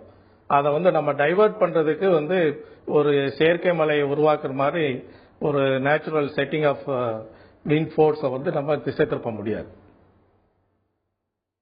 நான் உங்கள்ட்ட இன்னொரு விஷயம் கேட்கிறேன். இப்ப வந்து ஏற்கனவே நீங்க சொன்னது போல இந்த பணிகள்ல வந்து 3 விதமா பிரிக்கணும். நம்ம முன் தயாரிப்பு மற்றும் மீட்பு மற்றும் தொலைநோக்கு பார்வை விஷயம் சொல்லி சொல்றீங்க. இப்ப தேசிய அளவுல வானிலை ஆய்வு மைய இயக்குநர் திரு ரத்தோர் சொல்லியிருக்கிறாரு, அடுத்த 72 மணி நேரத்துக்கு மழை பெய்யும், அதுல 48 மணி நேரம் கனமழை பெய்யும் சொல்றாங்க. இப்ப இன்னும் நம்ம வந்து ரெஸ்கியூ ஒர்க் மீட்பு பணிகள் நடந்து கொண்டிருக்கும் போதே கூடுதல் மழை பெய்யுமானால் என்ன மாதிரியான தற்காப்பு நடவடிக்கைகளை மக்கள் எடுக்க வேண்டியிருக்கும்? நீங்க என்ன மாதிரியான முன்ஜாக்கிரதை விஷயங்களை செய்யலாம் நீங்க நினைக்கிறீங்க, செய்யணும் பரிந்துரைக்கிறீங்க? அதாவது இப்பவே நம்ம ஒரு அந்த என்ன மாதிரி நம்ம பிரச்சனைகளை இருக்கோங்கிறது மக்கள் எல்லாத்துக்கும் புரிஞ்சிருக்கோம். அப்ப இப்போ அதிகமாக தண்ணி வரக்கூடிய இடத்துல நம்ம லோ லைங் ஏரியா விட்டுட்டு மேடான பகுதிக்கு இப்ப ஒரு ஃப்ளோர் இல்ல இருக்குதுன்னா இப்போ 7 மாட பில்டிங் ஃபர்ஸ்ட் ஃப்ளோர் வந்து தண்ணி ஆயிட்டுன்னா அட்லீஸ்ட் நம்ம வந்து 3rd and 4th ஃப்ளோருக்கு மேல வந்து எல்லாரும் செக்யூரிட்டியா இருக்கிறது தான் நல்லது. அந்த மாதிரி அவங்க போயிடுறாங்க. நம்ம வந்து இப்ப எது வந்து தாழ்வான பகுதினே தெரியாத அளவுக்கு எல்லாமே சமதளமா ஆயிடுச்சு, எல்லாமே மழையாயிடுச்சு, எல்லாமே தண்ணி ஆயிடுச்சு. அதான் ஒரு மிகப்பெரிய பிரச்சனை. ஆனா நீங்க ஏற்கனவே நம்ம வந்து தொலைபேசி அழைப்பாளர்கள் நண்பர்கள் சொன்னது போல எல்லாருமே 2வது தளத்துல 3வது தளத்துல தான் இருக்கிறாங்க. ஆனா அங்கிருந்து எப்படி மீட்பு மற்றும் நிவாரண குழுவை அடைகிறது? யார்கிட்டையும் தொலைபேசி இணைப்புகள் கிடையாது. தொலைபேசி இணைப்புகள் அரசாங்க தரப்புல சொன்னா அந்த எண்கள் ஒன்று என்கேஜா இருக்குது அல்லது வந்து அந்த நம்பரே இல்லன்னு வருது. இப்ப எப்படி இவங்க கனெக்ட் பண்ண முடியும்? வேறு என்ன விஷயங்கள் செய்ய முடியும்? அதாவது இப்போ நம்மளுக்கு வந்து பகல் நேரத்தில் வச்சுக்கிடுவோம். இப்போ மின்சாரம் இல்ல, டெலிபோன் ஃபெசிலிட்டிஸ் எல்லாமே கட் ஆயிடுச்சு. அப்போ அட்லீஸ்ட் ஒரு ஹையஸ்ட் லெவல்ல போய் ஒரு கொடிய ஒரு அல்லது ஒரு துணியோ காட்டி இந்த மாதிரி இந்த இடத்துல இவ்வளவு இருக்கும் அப்படின்னு சொன்னோம்னா இந்த டிஃபென்ஸ் இப்ப நாளைக்கு நம்மளுக்கு வந்து இன்னைக்கு வந்து டிஃபென்ஸ் போர்ஸ் எல்லாமே லான்ச் ஆகுங்கிறாங்க. லேண்ட் ஆயிட்டுன்னா அவங்க வந்து they have their rescue apparatus or tools or kits. அந்த கிட்ஸை வச்சுக்கிட்டு இப்ப இந்த இடத்துல நம்ம இந்த மாதிரி பீப்புள் இருக்காங்கன்னா ஒரு சிக்னல், ஒரு பிளாக் சிக்னல்ஸ் காட்டியாச்சுன்னா அவங்க வந்து அங்க போய் நம்ம ஹெலிகாப்டர் மூலமாகவோ இல்ல மெக்கனைஸ்டு போட், ப்ரெப்பரைஸ்ட் போட்டை வச்சு அந்த இடத்துல போய் அவங்க வந்து வித் நம்ம லைஃப் ஜாக்கெட்டோட அண்ட் நெசசரி ஆக்சிஜன் சிலிண்டர்ஸ் எதுவும் வேணும் எவாகேஷன்ஸ்க்கு கொடுக்க முடியும். அது வந்து நம்ம யாருன்னா regular trained personnels, defence personnels. அவங்க இப்ப எல்லாரும் இப்ப லேண்ட் ஆயிட்டாங்கன்னா இந்த இடத்துக்கு ஈஸியா எவாக்குவேட் பண்ண முடியும். லேமேன் வந்து எவாக்குவேட் செய்ய முடியாது இப்ப இந்த காலகட்டத்தில். அதிக தண்ணி வந்து அதிகமாக ஆச்சு அப்படின்னா நம்ம முடியாது. தண்ணீரோட ஓட்டம் அதிகமா இருக்கும், நம்மளால கணிக்க முடியாது. நான் திரு அதிகமான்ட்ட கேட்க விரும்புறேன், ஒரு சாமானியரா உங்களுடைய பார்வையில் இப்ப வந்து மின்சாரம் இல்ல, மொபைல் சார்ஜ் பண்ண முடியல, சார்ஜ் கொஞ்சோண்டு இருக்கும் போது நம்ம 4 பேர் தொடர்பு கொள்றோம். இத மாதிரி தொலைக்காட்சி நிறுவனங்களையோ அல்லது வந்து பேரிடர் மீட்பு குழுவையோ இல்லாட்டி அவர்கள் அரசாங்கம் கொடுத்துள்ள நம்பரை தொடர்பு கொள்றோம். அது என்கேஜா இருக்குது அல்லது அந்த நம்பரே கிடைக்கல. அப்ப மேலும் பண்ணி உள்ள சார்ஜ் போறதை விட வேற ஏதாவது உருப்படியான ஆலோசனை இருக்குதா? நம்ம வந்து பொது நிறுவனங்களையும் அரசாங்கத்தை எதிர்பார்க்கிறத விட நமக்கு நெருங்கிய நண்பர்கள் மற்றும் உறவினர்கள் அவர்கள்ட்ட சொல்லி இந்த மாதிரி இக்கட்டான நண்பர்கள் அவங்க ஒரு பர்சனல் கேர் எடுத்துட்டு ஒரு போக்கஸ்டா காப்பாற்றுறதுக்கான வாய்ப்பு இருக்கா? இல்லாட்டி இது மாதிரியான பொது வழியில வந்து ஆக வேண்டிய நிர்பந்தம் இருக்குது? புதுவெளியில வந்துதான் அப்படிங்க. எல்லாருக்குமே வந்து நண்பர்களை தொடர்பு கொள்ள முடியாது. ஒரு தீவு மாதிரி ஒரு இடத்துல சிக்கி இருக்கவங்க வந்து அவங்க டெஸ்பரேட், அவங்க அப்படிதான் பண்ணுவாங்க, போன் பண்ண தான் செய்வாங்க. என்ன இதுல பிரச்சனைனா நிறைய சம்பந்தம் இல்லாத கால்ஸ் நிறைய போகுதுன்னு சொல்றாங்க. கார்பரேஷன் நம்பர்ஸ் தான் அந்த 10 டிஜிட் செல் நம்பர்ஸ். அதுல அவங்க இருக்க ஆபீசர்ஸ்க்கும் ஒரே நேரத்தில் 500 கால் வந்துன்னா அவங்க நிறைய இது வந்து ஒரு சம்பந்தம் இல்லாம அங்க அப்படி ஆயிடுச்சு இங்க அப்படி ஆயிடுச்சா சந்தேகம் கேட்கறது, வெளியூர்ல இருந்து கேட்கறது, அந்த மாதிரி கால் எல்லாம் வந்து எல்லாம் கியூ ஓவரா இதானதுனால ஜெனியூன் கால்ஸ்க்கும் ஒரு முக்கியமில்லாத கால்களுக்கும் வித்தியாசம் கண்டுபிடிக்க முடியாதனால அவங்க நிறைய பேர் எடுக்க முடியல. அவங்க எல்லாரும் 24 மணி நேரம் 48 மணி நேரம் தூங்காமலாம் வேலை செய்யறாங்கன்னு நினைக்கிறேன். ஒன்னும் உறுதியா முடிவு பண்ணிக்க முடியாது, இது வந்து இவங்களோட மிஸ்டேக் தான் அப்படின்னு சொல்லிட முடியாது. பட் ஆனா வந்து ஒரு முக்கியமான விஷயம் வந்து நமக்குள்ள ப்ராப்பர் கோஆர்டினேஷன் இல்ல. ஸ்டேட் கவர்மெண்ட் வந்து ஆர்மிக்கு சென்ட்ரல் கவர்மெண்டோட இன்னும் கொஞ்சம் ப்ரிப்பேர்டா ஒரு விஷயத்துல இது வந்து அன்பிரசிடென்டட், இதுக்கு முன்னாடி இந்த மாதிரி நடந்ததே இல்ல. பட் தாம்பரத்துல வந்து ஏர்போர்ட் ஸ்டேஷன் இருக்கு, ரெகுலரா ஹெலிகாப்டர் பயிற்சி நடந்துட்டு இருக்கு, போயிட்டு வந்துட்டு இருக்காங்க. 10-30 ஹெலிகாப்டர் இருக்குன்னு நினைக்கிறேன். அவங்க உடனடியாக தொடர்பு கொண்டு அவங்கள பயன்படுத்தி இருக்கலாம். அந்த NDRF அவங்களோட டீம் வந்து அரக்கோணத்துல இருக்கு, அங்கெல்லாம் எந்த பெரிய மழை பாதிப்பு இல்ல, அங்க வந்து விமானம் இறங்க தேவையில்லை. இது ஹெலிகாப்டருக்கு வந்து எந்த ஆல்வெதர் ஹெலிகாப்டர்ஸ், அவங்க எல்லாம் எந்த மழை பெஞ்சாலும் சரி வெள்ளம் வந்தாலும் சரி ஏர்போர்ட்டே 3 நாளும் அவங்க டேக் ஆஃப் ஆகலாம், லேண்ட் ஆகலாம், ஒரு மொட்டை மாடியில் இருக்கவங்கள கூட ரெஸ்கியூ பண்ணலாம். அவங்கள நல்லா பயன்படுத்தி உடனடியாக டிசிஷன் எடுத்து ஆக்டிவா ஒரு கோஆர்டினேட் பண்ணி ஒரு மாநில அரசு எந்திரம் வந்து மத்திய அரசோடையும் இந்த ஆர்மியோடையும் கோஆர்டினேட் பண்ணிருக்க முடியும் அப்படின்னு தான் நினைக்கிறேன். இன்னும் எனக்கு ஆனா அதை பத்தி போதுமான தகவல்கள் தெரியல. இன்னமும் ஆக்டிவா ஒரு வெளிப்பாதைக்கு தெரியும் போது, ஒரு சாமானியோட பார்வையில் தெரியும் போது இன்னும் வேகமான செயல்பாடு இருந்திருக்கும். இங்கே தாம்பரத்தில் இருக்க ஏர்போர்ட் ஸ்டேஷனுக்கு நம்ம அடிக்கடி பாக்குறோம். நம்ம போறாங்க, அவங்கள வந்து எவ்வளவு தூரம் பயன்படுத்திக்கிட்டோம் அல்லது அதுல என்ன கோஆர்டினேட் பண்ணாங்களா, முயற்சி பண்ணாங்களா, இன்னும் தெரியல, தகவல் தெரியல. இந்நிலையில் திருமுல்லை வாயிலை சேர்ந்த பிச்சை என்ற நண்பர் நம்முடைய இணைப்புல இருக்கிறார். திரு பிச்சை, உங்களுடைய கருத்துக்களை பதிவு பண்ணுங்க. உங்களுக்கோ அல்லது உங்க நண்பர்களுக்கோ என்ன மாதிரியான பாதிப்பு? திரு பிச்சை, கருத்தை பதிவு பண்ணுங்க. வணக்கம் சார். வணக்கம் சார். சொல்லுங்க திரு பிச்சை. வணக்கம். நான் என்னுடைய நண்பர் வந்து முடிச்சூர்ல ரொம்ப பாதிப்பு இருக்கா சார். அவரு சமையல் கலைஞர், நானும் சமையல் கலைஞர் தான். ஹலோ, கேக்குறீங்க. முடிச்சூர் பத்தி நம்ம ஒண்ணுமே சொல்றதுக்கு இல்லாத மாதிரி ரொம்ப மோசமான நிலைமை இருக்கு. வார்த்தைகள் நான் வந்து சமையல் கலைஞரா இருக்கேன். தேவைப்பட்டா நான் வந்து அருகில் உள்ள முகாம்ல வந்து சமைச்சு கொடுக்க ரெடியா இருக்கேன். அடுத்து வந்து என்கிட்ட ஒரு கார் இருக்கு. அந்த காரை வச்சு யாராவது வெளில யூஸ் பண்ணிக்கலாம் சார். ரொம்ப நன்றி திரு பிச்சை, உங்களுடைய நல்ல கருத்துக்களை பகிர்ந்துகிட்டது, உங்களுடைய பெரிய மனசை பகிர்ந்துகிட்டது ரொம்ப நன்றி. நீங்க அக்கம் பக்கத்தில் இருக்கக்கூடிய உங்களுடைய நிச்சயம் தொடர்பு கொள்ளலாம். ஏன்னா ஒரு பொதுவா இங்கிருந்து நம்ம ஏற்பாடு பண்றது ரொம்ப கடினமான பணி. நீங்க திருமுல்லைவாழ் பகுதியிலிருந்து நீங்க நகர்ப்புறமா நீங்க வந்தீங்கன்னா அங்கேயே நிறைய பேருக்கு உதவி தேவைப்படும். உங்களுடைய நல்ல நோக்கத்துக்கு எங்களுடைய நன்றி திரு பிச்சை. நான் திரு காமராஜ் கேட்க விரும்புறேன். நீங்க முதல்ல சொன்னீங்க கர்நாடகால, ஆந்திரால, தெலுங்கானால இதெல்லாம் வந்து அங்க உள்ள மாநில முதலமைச்சர்லாம் ரொம்ப ஆர்வமா கேட்டாங்க இந்த தேசிய நீர்வழிச்சாலை பற்றின்னு. தமிழ்நாட்டில் இந்த நீர்வழிச்சாலைக்கான முயற்சி நீங்க எடுத்தீங்களா? முதல்வரையோ மற்ற அதிகாரிகளையோ அமைச்சர் பெருமக்களை சந்திக்கக்கூடிய வாய்ப்பு கிடைச்சதா? தமிழ்நாட்டில் இதற்கான ரெஸ்பான்ஸ் எப்படி இருந்தது? தமிழ்நாட்டில் முதலமைச்சரை நான் ஏற்கனவே பார்த்திருக்கேன். போன பேரிலே பார்த்து அவங்க எடுத்துவேன்னு சொல்லியிருக்காங்க. இந்த முறையும் வந்து தேர்தலே கொடுத்திருக்காங்க. அவங்க நவீன நீர்வழிச்சாலை எடுத்து அனைத்து ஆறுகளையும் அனுப்போம்னு தேர்தலையும் கொடுத்திருக்காங்க. நானும் பலமுறை அமைச்சர்களை பார்த்துட்டு இருக்கேன். எடுக்கிறேன்னு சொல்றாங்க, தாமதமாகுது. ஆனா திரும்ப நானும் வலியுறுத்திட்டு தான் வரேன், செய்யுங்க, விரைவா செய்யுங்க. ஏன்னா தாமதிக்கிறதுனால ஒரு வருஷத்துக்கு தமிழ்நாட்டில் மட்டும் இந்த குடிநீருக்காக வேண்டி மின்சார பிரச்சனைனாலுமே 25,000 கோடி நம்ம நட்டப்படுறோம். தமிழ்நாட்டில் மட்டும் 25,000 கோடி நட்டப்படுறோம் வருஷம். அதனால விரைவா எடுத்துக்கன்னு சொல்லி நம்ம அரசாங்கத்தை வலியுறுத்தி வந்துட்டு தான் இருக்கேன். மந்திரிகளை பார்த்துட்டு தான் இருக்கேன். அது மட்டும் இல்ல, என்ஜினியர்ஸும் பாக்குறேன், செக்ரட்டரியும் பாக்குறேன். செய்யறேன்னு சொல்றாங்க, தாமதம் பண்றாங்க. விரைவா எடுத்துக்கிட்டாங்கன்னாக்க இது விமோசனமாகும். தமிழ்நாட்டில் தான் நம்ம அதிக பிரச்சனை தமிழ்நாடு தான். தமிழ்நாட்டில் தண்ணி பிரச்சனை அதிகமா இருக்கு. நாம தான் முதல் எடுத்துக்கணும். ஆந்திராவில் எடுத்துக்கிட்டோம்னா கோதாவில் மட்டும் 3000 கனடி போகுது, 3000 டிஎம்சி தண்ணி கடலுக்கு போகுது. அவங்க எடுத்துக்கிறேன். அவங்க எடுத்துக்கும்போது அவங்க நம்மளோட சேர்த்து எடுத்துக்கிறேன்றாங்க. தெலுங்கானா செக்ரட்டரி, ஆந்திரா செக்ரட்டரி என்ன சொல்றாங்க, தமிழோட சேர்த்து எடுத்துக்கிறேன்றாங்க. அப்ப நாம தயாரானோம்னா அங்கிருந்து தண்ணி வரும், நமக்கு தண்ணி கிடைக்கும். இந்த மாதிரி சேதாரம் இருக்கும்போது நம்ம வெளியே தண்ணி கொடுத்துக்கலாம். ஒரு இடத்துக்கு தண்ணி இன்னொரு இடத்துக்கு கொண்டு போறதுனால சேதாரத்தை நம்ம குறைச்சிக்க முடியும். இது கட்டாயம் இந்த நாட்டுக்கு, தமிழ்நாட்டுக்கு மிக மிக முக்கியமானது.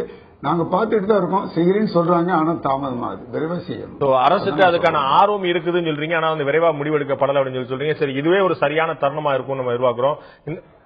இந்த இடத்துல வந்து ஒரு மக்கள் வந்து என்ன மாதிரி மக்களுடைய எதிர்பார்ப்பு புரிஞ்சுக்கிறதுக்கான வாய்ப்பு ஒரு அரசாங்கத்துக்கு கிடைச்சு நினைக்கிறேன். இந்த லீலா என்ற சகோதரி தோழி நம்ம இணைஞ்சிருக்காங்க. லீலா, உங்களுடைய கருத்து என்ன? நீங்க எந்த பகுதியில இருந்து பேசுறீங்க? உங்களுடைய அல்லது உங்களுடைய உறவினர் நண்பர்களுடைய பாதிப்பு என்ன? நீங்க அரசாங்கத்தை தொடர்பு கொள்ள முயற்சி பண்ணீங்களா? லீலா. இல்லைங்க சார், நாங்க அரசாங்கத்துக்குலாம் முயற்சி பண்ணல. இப்பதான் ஃபர்ஸ்ட் டைம் நான் உங்க சேனல் ட்ரை பண்றேன் சார். எந்த பகுதியில இருந்து பேசுறீங்க லீலா? இங்க ட்ரிப்ளிகேன்ல இருந்து பேசுறேன் சார். நானு அம்மா வந்து அரங்கானன் சப்வே பக்கத்துல காவேரி நகர்ல இருக்காங்க சார். அரங்கானன் சப்வே ஃபுல்லா ஆயிட்டு இப்ப செகண்ட் ஃப்ளோர் வரைக்கும் தண்ணி இருக்கு அப்படின்ற இன்ஃபர்மேஷன் வந்து என் ஹஸ்பண்ட் அங்க வரைக்கும் போய் பார்த்த தொட்டு தெரியும்.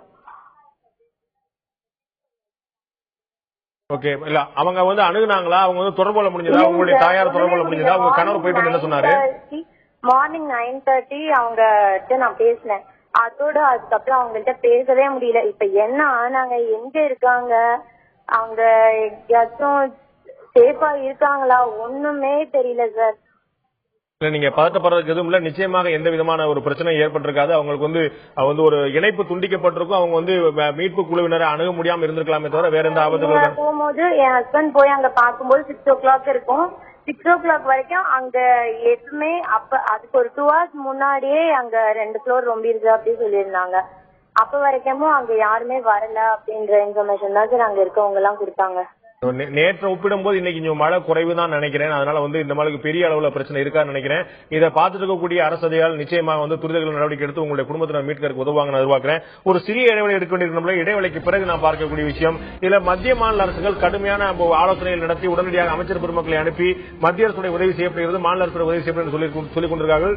தமிழக முதலமைச்சர் ஜெயலலிதாவோ அந்த நாட்டுடைய பிரதமர் நரேந்திர மோடி அவர்களோ நாளை வான்வழியாக இந்த சேதங்களை பார்வையிடுவார்கள் என்று எதிர்பார்க்கப்படுகிறது. அப்படி சேதங்கள் பார்வையிட்டால் அவர்களுக்கு தெரியக்கூடியது என்னவா இருக்கும்? அவர் வந்து ஒரு சம்பிரதாயமான நடவடிக்கையா இருக்குமா, அல்லது தேவையான பாதிப்பு எவ்வளவு, தேவையான நிதி எவ்வளவு என்பதற்கான ஒரு தெளிவான பார்வை கிடைக்குமா? நிகழ்ச்சி இந்த போய் நம்முடைய புதுச்சேரியை சேர்ந்த மோகன் என்ற நேயர் நம்ம இருந்திருக்கார். நண்பர் மோகன், உங்களுடைய கருத்துக்களை பதிவு பண்ணிக்கங்க. உங்களுக்கு என்ன மாதிரியான பிரச்சனை, என்ன மாதிரியான உதவி அரசு எதிர்பார்க்கறீங்க? திரு மோகன் சார். வணக்கம் சார். என்னுடைய சன் வந்து நான் பாண்டிச்சேரியில இருந்து பேசுறேன் சார். தெரியும் மோகன், சொல்லுங்க.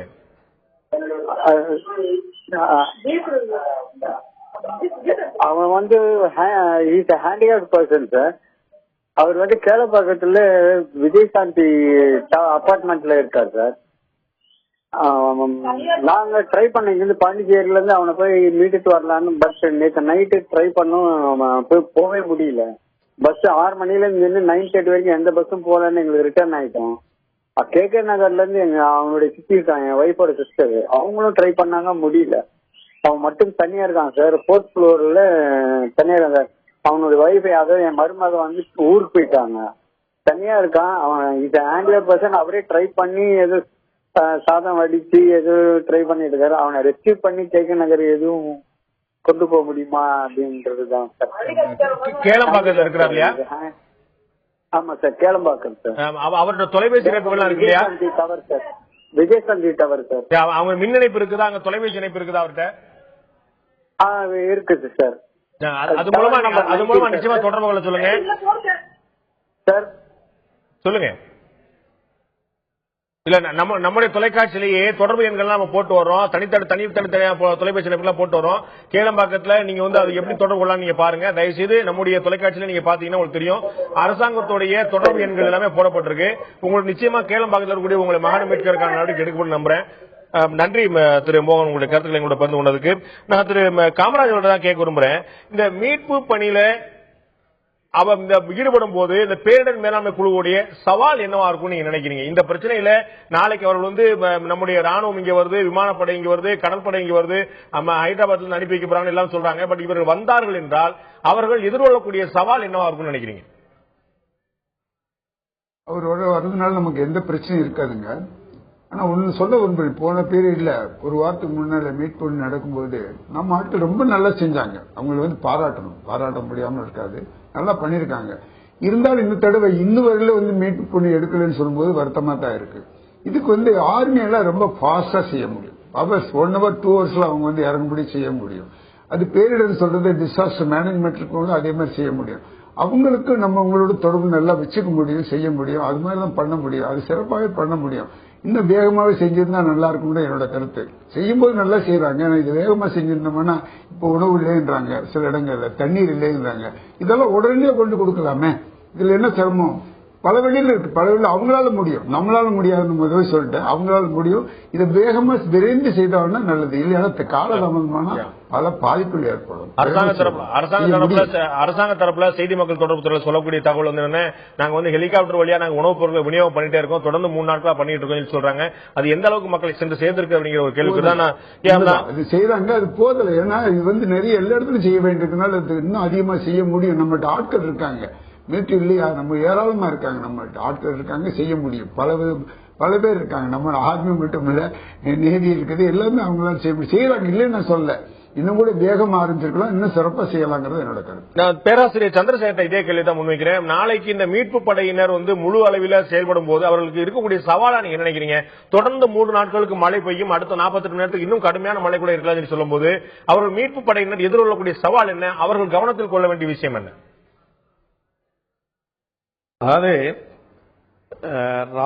நாளைக்கு வந்து அவங்க இந்த இன்னைக்கு இருக்கிற சூழ்நிலைக்கு பார்க்கும்போது ஒவ்வொரு இடத்தையும் கரெக்டா அவங்களுக்கு இந்த இடத்துல இந்த ப்ராப்ளம் அப்படின்னு இப்ப நம்மளுக்கு ரிப்போர்ட் இருந்துச்சுன்னா ஈஸியா அந்த ஒரு குறிப்பிட்ட பாயிண்ட்ல அவங்க அடைஞ்சு அங்க என்ன இன்னல்கள் இருக்குதோ அதை நிவர்த்தி செய்ய முடியும். முதல்ல நம்மளுக்கு சரியான தகவல் அவர்களுக்கு கொடுக்க வேண்டும். இப்ப முடிச்சூர் எடுத்தா முடிச்சூர்ல இந்த லொகேஷன்ல இந்த ப்ராப்ளம் அப்படிங்கிற அவங்களே தனிப்பட்டியா சர்ச் பண்ண முடியாது, ரேண்டமா எடுக்க முடியாது. இப்ப நம்ம கையில ரெடிமேடாக இப்போ இந்த இடத்துல இந்த ப்ராப்ளம், இந்த இடத்துக்கு இந்த தேவை, இங்க மின்சாரம் இல்ல, இங்க டிரான்ஸ்போர்ட் ஃபெசிலிட்டிஸ் ப்ராப்ளம், இங்க டிரான்ஸ்போர்ட் எல்லாம் லாக் ஆகி நிக்குது, இல்ல நம்மளுக்கு இமிடியேட்டா இங்க வந்து ஃபுட் இல்ல பீப்புள் வந்து கிளாக்ட் ஆயிருக்காங்க. இந்த மாதிரி ஒரு சிக்னல் அவங்களுக்கு கொடுத்தாதான், அதாவது ஸ்டேட் கவர்மெண்ட்டும் என்ஜிஓஸும் இண்டிவிஜுவல்ஸும் டிஃபென்ஸ் போர்ஸும் எல்லாருமே ஒருங்கிணைந்து ஒரு கோஆர்டினேட்டட் எஃபர்ட்ஸ் எடுத்தாலும் அந்த டிஃபென்ஸுக்கு வந்து எந்த பிரச்சனையும் இருக்காது. தனிப்பட்ட முறையில் அவங்க அந்த ஒரு ஸ்பாட்டுக்கு போகணும்னா it's very difficult. So administration, NGOs, individuals and defence ஒருத்தருக்கு ஒருத்தர் ஒரு கோஆர்டினேட்டட் கொடுத்து இஷ்யூஸ் இங்க இருக்குது, இவங்களை இமிடியேட்டா நம்ம எவாக்குவேட் பண்ணணும். சோ தகவல் வந்து சரியாக பரிமாறப்படவில்லையானால் டிஃபென்ஸ் போர்ஸ் கரெக்டா போக முடியாது, உணவுப் பொருட்களையும் கொடுக்க முடியாது. சப்போஸ் ஹெல்த் என்ன தேவையோ, suppose sanitation, health resorts also very important. இப்போ நிறைய ப்ராப்ளங்கள் இருக்கலாம், ஃபீவர்ஸ் வரலாம், இல்ல டயரியா வரலாம், இல்ல மற்ற எபிடமிக் டிசீஸ் வந்து இப்போ தொடர்ந்து மழை பெஞ்சிட்டு இருக்கிறதுனால இன்னும் கண்டினியூ. ஏன்னா இது நம்ம ட்ரைனேஜ் வாட்டர்ஸ் எல்லாமே got mixed with that water. So நம்மளுக்கு நெக்ஸ்ட் ப்ரிவென்ஷன் வந்து பீப்புளை வந்து எவாக்குவேட் பண்ணணும் at the earliest. And then அந்த எபிடமிக் வராம, ஏன்னா அடுத்த இது வந்து அதுதான். So health safety is very important in sanitation to be provided. எங்கெல்லாம் இப்போ தண்ணி சுத்தி இருக்கிறவங்க மெயின் இம்பார்ட்டன்ட் வந்து இப்போ அவங்களுக்கு சானிடரி ஃபெசிலிட்டிஸ் கிரியேட் பண்ணணும், ஃபுட்டும் கொடுக்கணும், ஹெல்த் போர்ட்ஸையும் ரெடியா இருக்கணும். ஹெல்த் ஹசார்ட்ஸ் வந்து health safety is very important. Because இந்த 3 தொடர்ந்து நடந்துட்டு இருக்கிறதுனால அடுத்த இஷ்யூ வந்து அதுதான். நான் தொடர்ந்து பேராசிரியர் சந்திரசேகர். சைதாப்பேட்டையை சேர்ந்த திரு ரியாஸ், நண்பர் ரியாஸ் நம்மளோட இணைப்புல இருக்கா. ரியாஸ், உங்களுடைய கருத்துக்களை பதிவு பண்ணுங்க. என்ன மாதிரியான பிரச்சனை, நீங்க என்ன மாதிரியான உதவியை அரசு எதிர்பார்க்கறீங்க? திரு ரியாஸ். சார், நான் சைதாப்பேட்டை சேர்ந்தோம் சார். என் பேர் ரியாஸ் சார். சொல்லுங்க ரியாஸ். இப்போ வந்து இங்க வந்து ஒரு மீட்பு பணிக்கு வந்து அது அரசாங்கத்திலிருந்து யாருமே வரல. ஓ, நீங்க ஏதாவது தொடர்பு கொள்ள முயற்சி பண்ணீங்களா? சைதாப்பேட்டையில எந்த பகுதியில் இருக்கீங்க? அந்த நம்பர் வந்து பிஸின்னு வருது, எடுக்கவும் மாட்டேங்கிறாங்க. அது மட்டும் இல்லாம வந்து இந்த ஏரியாவில் வந்து யாருமே மீட்பு பணிக்கு வரல, கவர்மெண்ட் சார்பா யாருமே வரல. அது மட்டும் இல்லாம தமிழ்நாடு தௌஹீத் ஜமாத் சார்பா வந்து எங்களுக்கு வந்து சாப்பாடு தந்தாங்க. அவங்க எங்க குடும்பத்தை எல்லாம் கொண்டு போய் பள்ளியாசத்துல தங்க வச்சுக்கிறாங்க. நீங்க வந்து தௌஹீத் ஜமாத்தால மீட்கப்பட்டீங்க இல்லையா? ஆமா, தௌஹீத் ஜமாத் எங்களை கொண்டுட்டு போய் வந்து ஒரு பள்ளியாசத்துல தங்க வச்சுக்கிறாங்க. ஒரு அற்புதமான பணி, அற்புதமான பணி. இல்ல சார், இல்ல என்ன மாதிரி மக்கள் எல்லாம் வந்து அப்படி இருக்கிறாங்க. கவர்மெண்ட்ல இருந்து வந்து இதுல போட்டெல்லாம் வர முடியாது, ஹெலிகாப்டர் தான் வரணும். ஆனா ஒரு ஹெலிகாப்டர் கூட வரல, கவர்மெண்ட்ல இருந்து ஒண்ணுமே செய்யல. பாருங்க, தமிழ்நாடு தௌஹீத் ஜமாத் சார்பா எங்களுக்கு வந்து சாப்பாடு தந்தாங்க, பிஸ்கட் தந்தாங்க. இப்ப அவங்க சார்பா வந்து எங்களை பள்ளியாசத்துல தங்க வச்சு செய்யறாங்க. ஒரு தனியார் அமைப்பு செய்யும் போது கவர்மெண்ட் செய்யலாம்ல. நிச்சயமா செய்யணும். உங்களுடைய எதிர்பார்ப்பு புரியுது. எல்லாரும் சேர்ந்து செய்யக்கூடியதா இந்த மாதிரி மீட்பு பணிகளை வந்து தனியார் நிறுவனங்கள், தொண்டு நிறுவனங்கள் எல்லாருடைய பங்களிப்புமே தேவை. நம்ம வந்து யாருமே குறைச்சு பண்ண முடியாது. நன்றி திரு ரியாஸ், உங்களுடைய கருத்து பதிவு கொண்டதுக்கு. தௌஹீத் ஜமாத் செஞ்சிருக்கக்கூடிய பணி ஒரு அற்புதமான பணி. அது மாதிரி எல்லா தொண்டு நிறுவனங்களுமே நிறைய செய்யறாங்க. எல்லா அரசியல் சார்ந்த, அரசியல் சாராத அமைப்புகளும் மிகப்பெரிய பணி செஞ்சிட்டு இருக்காங்க. உங்களுடைய பணியை நம்ம வந்து எந்த சூழ்நிலை குறைச்சு மதிப்பிட முடியாது. மிக முக்கியமான விஷயம் தான், மாற்று கருத்தே இல்ல. நான் திரு அதிமாண்ட கேட்க விரும்பக்கூடிய விஷயம், நாளைக்கு வந்து பிரதமரும் முதலமைச்சரும் வான்வழியா பார்வையிடுவாங்கன்னு ஒரு தகவல் சொல்லுது, அதிகாரப்பூர்வமான தகவல் சொல்றாங்க. அவங்க பார்வையிடுறது மூலமா நமக்கு என்ன கிடைக்கும்? நம்ம வந்து இது வந்து ஒரு வான்வழி பார்வையிடுறது மூலமா அவங்களுக்கு சேத மதிப்பீடு எவ்வளவு சொல்லி பார்க்கலாமா, இல்ல மத்திய அரசு எவ்வளவு நிதி கூடுதலா வாங்கலாம் சொல்லி பார்க்கலாமா, இல்லாட்டி ஒரு அரசியல் சம்பிரதாயம் வந்து பார்க்கணும்னு சொல்லி சொல்லிடுவாங்க அப்படிங்கிறக்கா பார்க்கக்கூடிய விஷயமா? எல்லாம் கலந்துதாங்க. இது வந்து ஒரு அப்படிலாம் பிரிச்சு முடியாது. ஆனா முக்கியமா சம்பிரதாயம் தான் வந்து பாக்குறதுங்கிறது நார்மலா நடக்கிறது. இதனால வந்து ஒரு முடுக்கி விடப்படலாம் அரசு இயந்திரம். சீஃப் மினிஸ்டரும் பிரைம் மினிஸ்டருமே வர்றாங்க, நேர்ல வர்றாங்க போது இன்னும் கொஞ்சம் சுறுசுறுப்பு வரலாம், இன்னும் கொஞ்சம் கோஆர்டினேஷன் வரலாம். எப்பயுமே நீங்க டிவிலயோ பேப்பர்லயோ பாக்குறத விட நேரடியா பார்க்கும்போது அதோட தாக்கம் ரொம்ப பெருசா இருக்கும் இல்லையா? அப்ப வந்து முதலமைச்சர் வந்து மத்திய அரசு கேட்கறதுக்கும், மத்திய அரசு பிரதமரை நேரா பார்த்தாருன்னா அவருக்கு வந்து இது எவ்வளவு சேதங்கிற ஒரு மதிப்பிடுறதுக்கு மனசளவுல இந்த டெக்னாலஜி இவ்வளவுதான் வளர்ந்துருச்சு, கம்யூனிகேஷன் வளர்ந்துருச்சு, டிவி அல்லது இன்டர்நெட்ல பல ரூபத்துல தகவல் போய் சேருது. அவங்க உட்கார்ந்து அவங்க ஆபீஸ்ல இருந்தே பாத்திர முடியும், கேட்ட முடியும். அது ஒன்னும் நேர்ல பார்க்க வேண்டிய அவசியமே இல்ல. பட் இருந்தாலும் பாக்குறது சம்பிரதாயம்.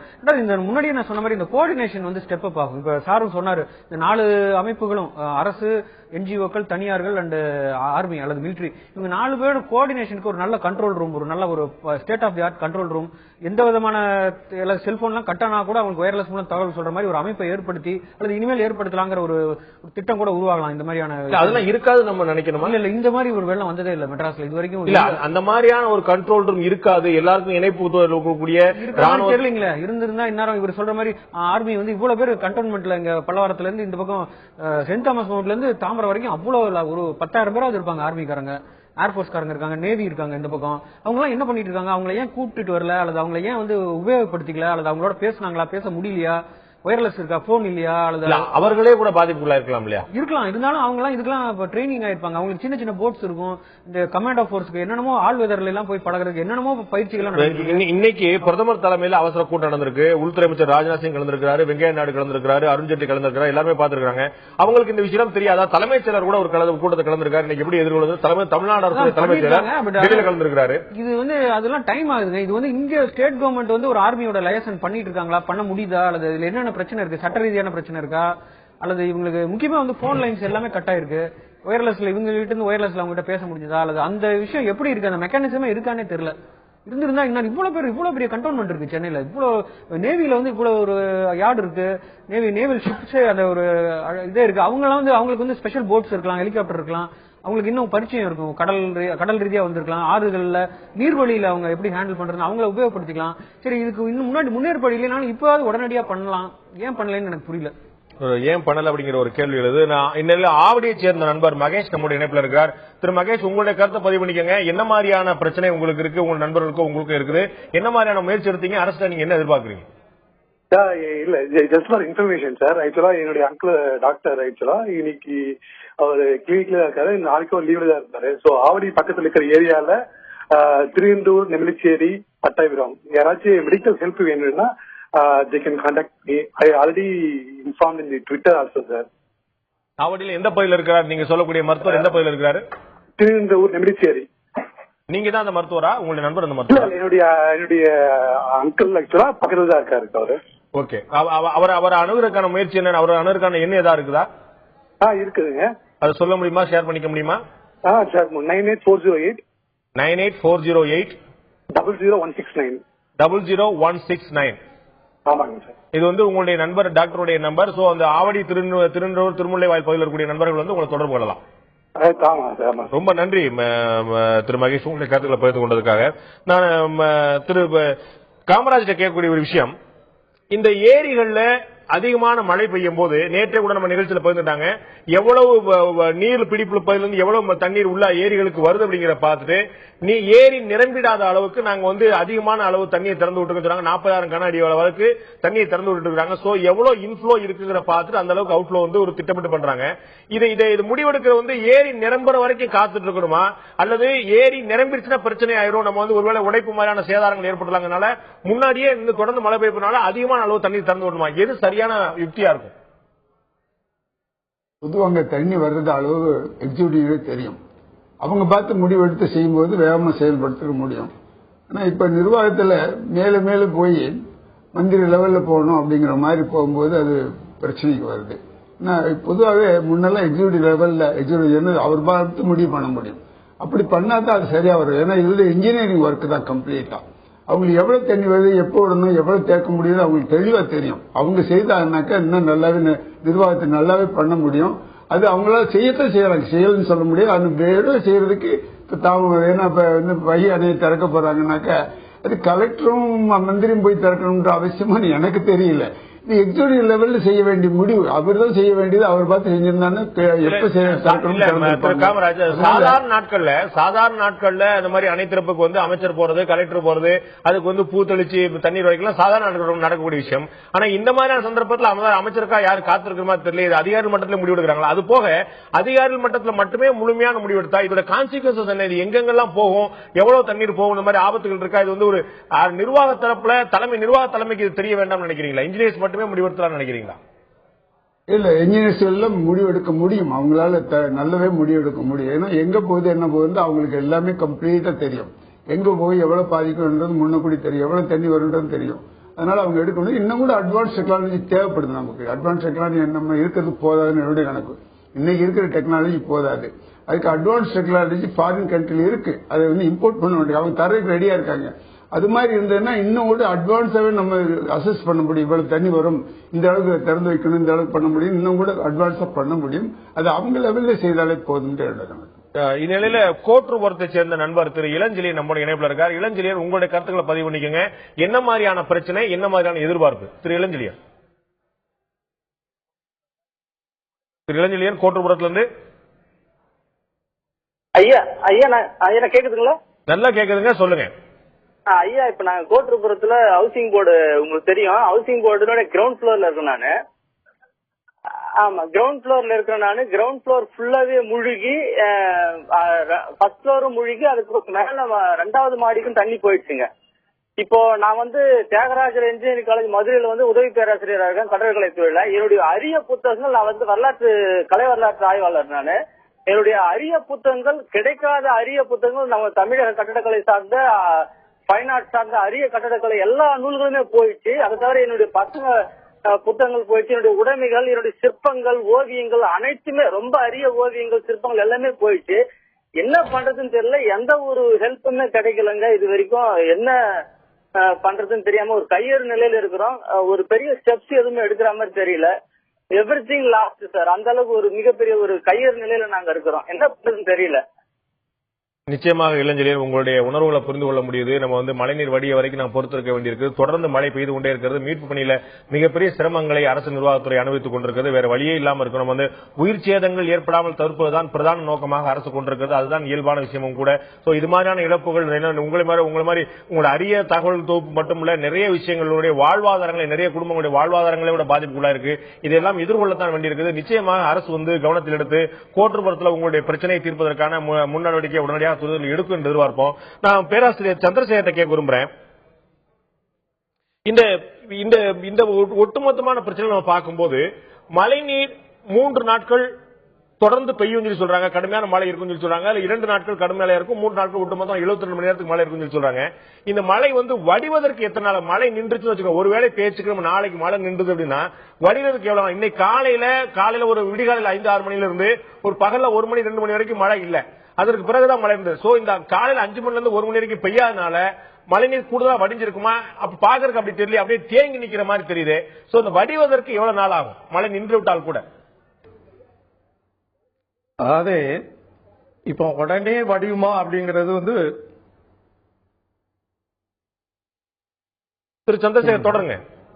உடனே ஓகே, உடனே தண்ணீர் வடியுமா? மழை நின்னோன்னு ஒரு வாரத்திலேயே 2 நாட்கள்லயே நம்ம வடிச்சிடணும் நம்ம சொல்ல முடியாது. ஏன்னா கிரவுண்ட்ல இருக்கிற வாட்டர் வந்து ஆல்ரெடி நவ் இப்போ சேச்சுரேட்டட், இன்ஃபில்ட்ரேஷன்ஸ் வந்து அதிகமாக இருக்குது. அதனால தண்ணி வந்து வாட்டர் லெவல் வந்து மேல கிரவுண்டுக்கு மேல வந்தாச்சு. அதனால இந்த மழை தேங்கின நீர்கள் வந்து இன்ஃபில்ட்ரேட் ஆகுறதுக்கு டைம் எடுக்கும். அப்போ ஒரு கேப் அட்லீஸ்ட் ஒரு 15 days ஆட்டும் ஃபுல்லா வடிஞ்சு ஒரு ட்ரை ஆகுறதுக்கு டைம் ஆகும். உடனே வடிய முடியாது. அதற்கு குறிப்பிட்ட காலம் ஆகும் அப்படிங்கிறது உங்களுடைய பார்வையா இருக்குது. நான் திரு அதியமான்ட்ட கேட்க விரும்புறேன். இந்த உயிர் சேதங்கள் வந்து நம்ம இப்ப கேள்விப்பட்ட அளவுக்கு பாத்தீங்கன்னா இந்த ஒரு 3 நாட்கள்ல கடுமையான மழை இருந்தா கூட உயிர் சேதங்கள் பற்றின தகவல் இல்ல. இப்ப உயிர் சேதங்கள் இல்லாமல் திரு காமராஜும் பேராசிரியர் சந்திரசேகரன் சொன்னது போல, நீங்களே கூட சொன்னது போல, மீட்பு பணிகள் மற்றும் நிவாரண பணிகள் மற்றும் முன்னெச்சரிக்கை பணிகள் போதுமான எடுத்துட்டாங்களா அல்லது உயிர் சேதங்கள் பற்றின தகவல் இல்லையா? இது எது சரியா இருக்குன்னு பாக்கும். ரெண்டாவது தகவல் தான் இல்லைங்க. ஏன்னா நிறைய இடத்துல வந்து கட் ஆஃப் ஆயிருக்கு, போன் இல்ல, மக்கள் வந்து நிறைய பேர் அடிச்சுட்டு போயிருக்கிறதா தகவல் வந்திருக்கு. அது முக்கியமா முடிச்சு ஒரு அந்த ஏரி உடைஞ்சப்ப. அதனால கண்டிப்பா இன்னும் ஒரு சில வாரங்கள் ஆகும் முழுமையான தகவல் வெளியே வர்றதுக்கு. ஏன்னா திடீர்னு நடந்துருச்சு, ஒரு 30 மணி நேரத்துக்குள்ள நடந்தது. தொலைத்தொடர்பு எந்த தொடர்பும் இல்ல, ஆள் நேரில் போக முடியல. அதனால தப்பி வந்தவங்க சொல்றாங்க யார் அடிச்சுட்டு போனாங்க, யார் மிச்சம் இருக்காங்கன்னு தெரியல. கண்டிப்பா இன்னும் கொஞ்சம் சில நாட்கள் ஆகும். இப்ப நம்ம நண்பர்கள் வந்து தொலைபேசி வாயிலா வந்து எங்கெங்கெல்லாம் இந்த மாதிரி பாதிப்புலாம் இருக்குன்னு சொல்லும் போது இந்த மாதிரியான ஒரு சேதங்கள் இருந்துச்சுன்னா அந்த தகவல் வந்து தன்னாலே வெளியே வந்திருக்கும் இல்லையா? அது வந்து எதுக்காக காத்திருந்திருக்காது இல்லையா? அந்த ரெஸ்கியூருக்கு தான் பிரதான அரசாங்கம் வந்து ஒரு முதல் முயற்சி எதில் எடுக்கணும்னா உயிர் சேதங்களை தவிர்க்கிறதுக்காக முதல் முயற்சி எடுக்கணும் எதிர்பார்க்கலாம். சோ அது மாதிரியான பிரச்சனைகள் தான் கூட இப்ப என்னுடைய உறவினர்கள் யாராவது அடிச்சு போயிருந்தாங்க சொன்னாங்கன்னா அவங்க அந்த தகவல் தான் முதல்ல வெளியே வந்திருக்கும். அதுதான் அரசோட மீட்புல முதல். சைதாப்பேட்டையில இது ஈக்காடு தாங்கல்ல ஒரு நபர் வந்து அடித்து செல்லப்பட்டார் என்று அப்படின்னு சொல்லி ஒரு தகவல் நம்ம ஆபீஸ்க்கே வந்தது, நானே பார்த்தேன். அதனால வந்து இது தெரியல, அது ஏன் அவங்க சொல்ல அந்த நேரத்தில் அவங்களோட கிரீஃப்ல அவங்க வெளியே சொல்ல முடியாம அல்லது சரியான தகவல் வெளியே சொல்ல முடியாம இருந்திருக்கலாம். பட் ஆனா கண்டிப்பா உயிர் சேதம் இருந்திருக்கும். திடீர்னு நடந்ததுனால ஒன்றும் பண்ண முடியல. அது வந்து ஆனா இப்ப தவிர்த்து கொண்டிருக்கவங்க எல்லாம் வேற ஒரு வீட்டுல ஒரு 3வது தளத்திலேயோ 2வது தளத்திலேயோ மொட்டை மாடியிலே இருக்காங்க. அவங்க எல்லாம் சேஃபா ஃபார் த பிரசன்ட் சேஃபா இருக்காங்க. அவங்க எல்லாம் வீட்டுக்கு திருப்பி வந்து இங்க வந்து இன்னும் கொஞ்சம் எல்லாம் வெள்ளம்லாம் வடிஞ்சு கொஞ்சம் நார்மல் நிலைமைக்கு வரும்போது தான் அப்புறம் தான் தெரியும் யார் யார் மிஸ்ஸிங்னா அவங்க உயிரோடு இருக்காங்களா இல்லையா, அடிச்சு செல்லப்பட்டாங்களா, அவங்களோட பாடி தகவல் தொடர்பு கிடைக்காதனால தான் நிறைய மிஸ்ஸிங் நமக்கு வந்து பாக்குறோம். நம்ம வந்து நம்ம தொடர்பு கொண்டு பார்த்தோம் கிடைக்கல, அவங்களுடைய செல்போன் கிடைக்கல, அந்த பகுதியில கரண்ட் இல்லைங்கிறனால தான் நம்ம வந்து அவங்களுக்கு என்ன ஆச்சோ ஏதாச்சோங்கிற ஒரு பதவியப்பை ஏற்படுத்துது. ஆனா அதற்காக நம்ம வந்து விபரீதமா நம்ம யோசிக்க முடியாது இல்லையா? அந்த மாதிரி ஒரு விபரீதங்கள் ஏற்படுச்சுன்னா அதுதான் நமக்கு முதல்ல வந்திருக்கும். இவங்க உறவினர்களுக்கு தகவல் தெரிஞ்சு போறத ஒரே இடத்துல ஒரு 50 பேர் ஒரே ஒரு ஸ்பாட்ல இறந்திருந்தா நீங்க சொன்ன மாதிரி வந்திருக்கும். அங்கங்க 1-2 உதிரியா ஒரு பெரிய இடம். இது வந்து சென்னை வந்து எவ்வளவு பெரிய சதுர கிலோமீட்டர்ல பல இடங்கள்ல ஏதாவது 1-2 இருக்கும்போது அது வந்து தெரியறது கொஞ்சம் லேட் ஆகும். கிட்டத்தட்ட 10 லட்சம் பேருக்கு மேல பாதிக்கப்பட்டிருக்காங்க சொல்றாங்க. பிளஸ் பரந்தப்பட்ட ஏரியா வட சென்னையில இருந்து தென் சென்னை வரைக்கும் இந்த பக்கம் மேற்க பல மைல் தூரம் பாதிச்சிருக்காங்க. அங்கங்க 1-2 போது டோட்டல் டெத் இந்த 2 நாள்ல நடந்தது வந்து இன்னும் கொஞ்ச நாள் கழிச்சு தாங்க தெரியும். கண்டிப்பா இருக்கும். இந்நிலையில கடலூரை சேர்ந்த நேயர் வாணிதாசன் நம்மோடு இணைந்திருக்கார். திரு வாணிதாசன், உங்களுடைய கருத்தை பதிவு பண்ணிக்க. கடலூரும் கூட கடுமையாக பாதிக்கப்பட்ட ஒரு பகுதியா இருக்கிறது. வாணிதாசன், உங்களுடைய கருத்து என்ன? நீங்கள் அரசிடம் எதிர்பார்த்தது என்ன? திரு வாணிதாசன் கேக்குதா? கேக்குது சார். தயவுசெய்து உங்களுக்கு கருத்தை பதிவு பண்ணிக்க. சார், நான் கடலூர்ல இருந்து பேசுறேன். சொல்லுங்க வாணிதாசன். கடலூர் இங்க நாங்க இருக்கிற ஏரியாவும் பயங்கரமான வெள்ளத்துல இருக்கு. கடலூர்ல எந்த பகுதியில் இருக்கீங்க வாணிதாசன்? நாங்க வந்து காரைக்காடு கிராமம், சிப்காட் இண்டஸ்ட்ரி. தொடருங்க. சிப்காட் இண்டஸ்ட்ரி மோசமான இன்ஜுரிஸ் தான் இருக்கு. இருந்தாலும் என்னுடைய நண்பரும் என்னுடைய ரிலேட்டிவ் போன சென்னையில இருக்காங்க. பேர் நாராயணன். அவர் வந்து வேலைச்சேரியில் இருக்காரு. அதே மாதிரி ரிலேட்டிவ் பொண்ணு வந்து பெருங்குடி பக்கத்துல இருக்காங்க. இது காலையில இருந்து நான் ட்ரை பண்றேன், அவங்க நம்பர் எதுவுமே கிடைக்கல. அவங்கள பத்தியான தகவல் எனக்கு எதுவுமே தெரியல. அவங்களை எப்படி தொடர்பு கொள்றதுன்றது எனக்கு தகவல் கொஞ்சம் வேணும். நிச்சயமா அது ஒரு ஆலோசனைக்குரிய விஷயம் தான். இந்த நிகழ்ச்சி அவங்க பார்க்க நேர்ந்ததுன்னா அவங்க வந்து உங்களை தொடர்பு கொள்வாங்க நம்ம எதிர்பார்ப்போம். ஏன்னா மின்சாரம் இல்ல, வேளச்சேரியும் கடுமையா பாதிக்கப்பட்டிருக்கு. வேளச்சேரி எல்லாம் வந்து பல இடங்கள்ல வந்து முதல் தளம் வந்து வரைக்கும் தண்ணீர் வந்துச்சுன்னு சொல்றாங்க. கடுமையா பாதிக்கப்பட்ட பகுதியா வேளச்சேரி மடிப்பாக இருந்திருக்கு. அவங்க உங்களை தொடர்பு கொள்வதற்கும் நீங்க அவங்களை தொடர்பு கொள்வதற்கான சந்தர்ப்பம் மிக விரைவில் ஏற்படும் நம்ம எதிர்பார்ப்போம். நான் திரு காமராஜ் கேட்கக்கூடிய விஷயம், இந்த சேதங்களை நம்ம எப்படி மதிப்பிடுறாங்க, எப்படி மதிப்பிடணும், இதை பற்றி ஏதாவது அளவுகோல் இருக்குதா? இது வந்து எப்படி நம்ம அரசாங்கத்தை ஒரு சேதம் அடைஞ்சு சொல்லும் போது பல்வேறு விதமான விஷயங்கள் நம்முடைய வாழ்வாதாரங்கள் ஒரு பிரச்சனை ஏற்பட தாண்டி வீட்டில் இருக்கக்கூடிய பொருட்கள் இருந்து பல விஷயங்கள்ல ஒரு மிகப்பெரிய பாதிப்பு ஏற்பட்டிருக்கும். இந்த சேதங்களை எப்படி மதிப்பிடுறாங்க? இப்ப ஒட்டுமொத்தமா தேசிய குழு வந்து பார்த்திருந்தாங்க. அவங்க வந்து பார்த்தபோது கூட சாலைகள்ல என்ன மாதிரி சேதம், பாலங்கள்ல என்ன மாதிரியான சேதம், பொது சொத்துகளுக்கு என்ன சேதங்கள் தான் பார்த்தாங்க தவிர தனி சொத்துகளுக்கு என்ன சேதங்கிறத எப்படி அளவிட முடியும், எப்படி அளவிடணும்?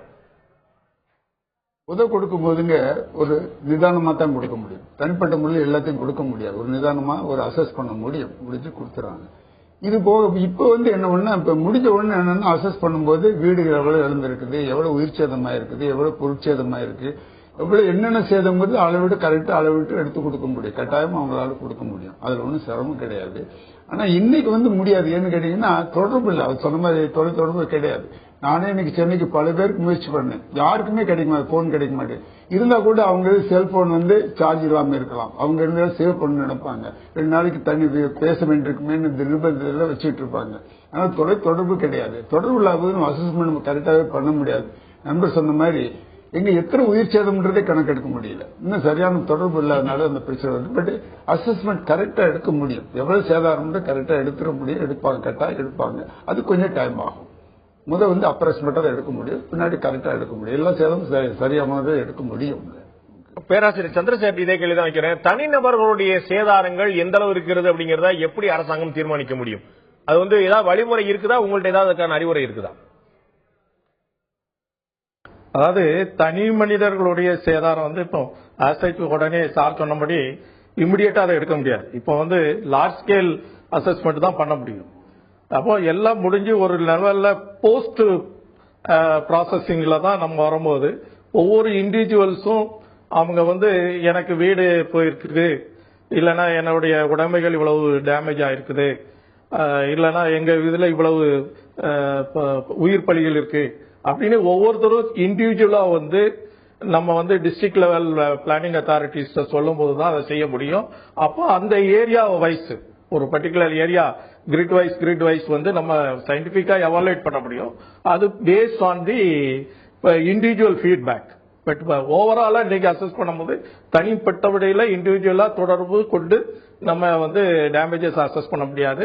But large scale area damages வந்து நம்மளால பண்ண முடியும். Technology available.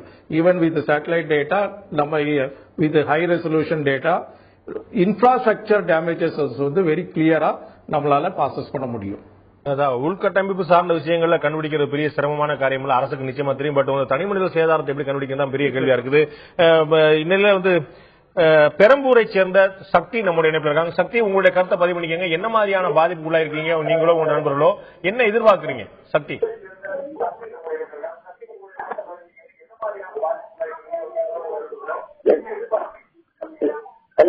எங்க ஏரியால பாத்தீங்கன்னா பாதிப்புன்னு எதுவும் இல்ல.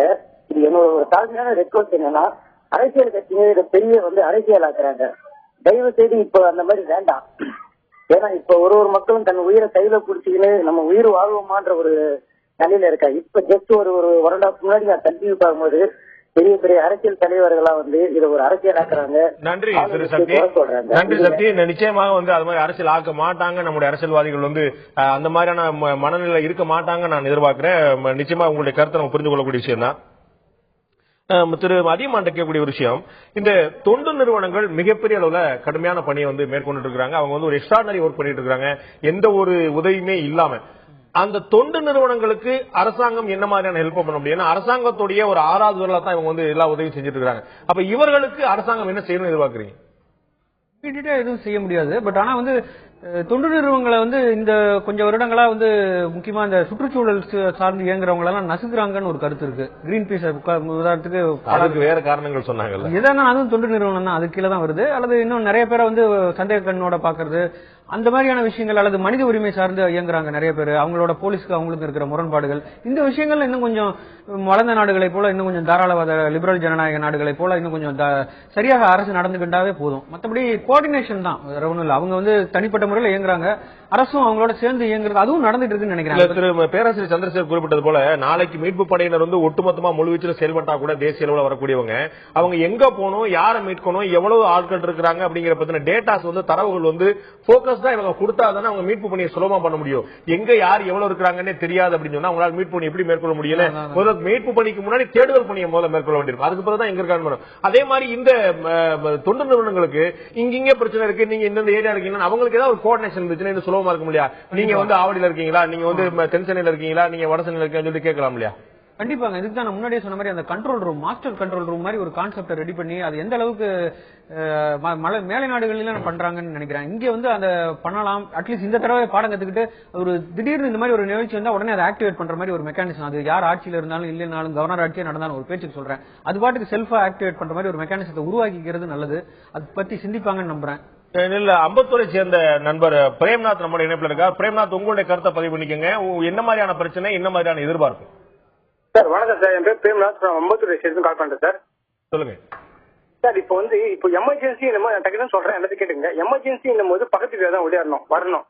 இப்ப எங்க வீட்டை சுத்தி பக்கத்துல இருக்க எல்லா வீடு ஹைட் ஆயிடுச்சு, எங்க வீடு மட்டும் தான் டவுனு. எங்க ரோடு எல்லாமே தண்ணி எதுவுமே நிக்க மாட்டுது, எங்க வீட்டு இருக்க தண்ணி எல்லாம் ஒடுங்கி எங்க வீட்டு வருது. எமர்ஜென்சி எங்களால தண்ணி மொண்டு ஊற்றி பார்த்து எதுவுமே பண்ண முடியல. கார்பரேஷன் கால் பண்ணா ஒரு எஸ்ஐ டிசிஷன் ஒரு நாளைக்கு ரவுண்ட்ஸ் பார்க்கணும், யாரும் விசிட் பண்ணல. நான் மேடம் போன் பண்ணி பேசுறதுக்கு எல்லாமே வெளியே இருக்காங்க, வெளியே பலத்த பாதிப்பு இருக்காங்க அப்படின்னும் போது அங்க கார்பரேஷன் எஸ்ஐ இந்த டிவிஷனை பார்க்காம மத்த டிவிஷன் போறப்பல அங்க கார்பரேஷன் உட்காந்து டிவிஷன் பசங்க எல்லாம் மெட்டிக்கல்ல உட்காந்து எல்லாம் இருக்காங்க. ஒரு வேலை யாரும் ஒரு வேலை செய்யவே இல்லை.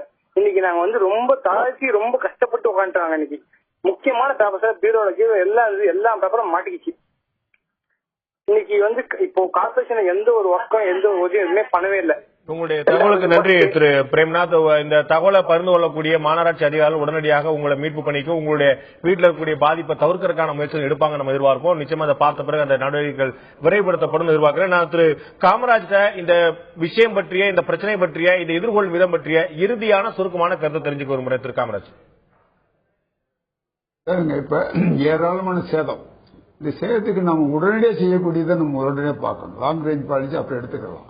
உடனடியாக செய்ய வேண்டியது நம்ம இவங்களுக்கு மீட்பு பண்ணி எப்படி துரிதப்படுத்த முடியும். அவங்க மிலிட்டரி வந்தான்னு வச்சாங்க, எந்த இடத்துல யாருக்கு பாதிப்புன்னு நம்ம சொல்லித்தான் தரணுன்ற அவசியமே கிடையாது. அவங்களால அசஸ் பண்ண முடியும் கரெக்டா, அவங்க எந்த இடத்துல என்னென்ன பிரச்சனை சொல்லி இப்ப எல்லாமே சேட்டலைட்ல எல்லாமே கிடைச்சிடும். அதனால ஏரியா நீங்க கொடுத்துட்டீங்கன்னா அவங்க உடனே அந்த இடத்துல அவங்களால செஞ்சுக்க முடியும். கோஆர்டினேட் பண்றதுதான் முக்கியமான அரசாங்கத்தினுடைய வேலை. கோஆர்டினேட் பண்ணணும். அது என்ஜிஓஸ் நிறைய செய்யறாங்க, அவங்களும் நல்லா செய்யறாங்க. அவங்க என்ஜிஓஸ்ல என்கரேஜ் பண்ணணும். கட்டாயமா என்ஜிஓஸ் செய்யறவங்களுக்கு அது தெரிஞ்ச பிறகு அவங்களை என்கரேஜ் பண்றது அரசாங்கோட கடமையாவும் இருக்கணும். அதுவும் செய்யலாம்.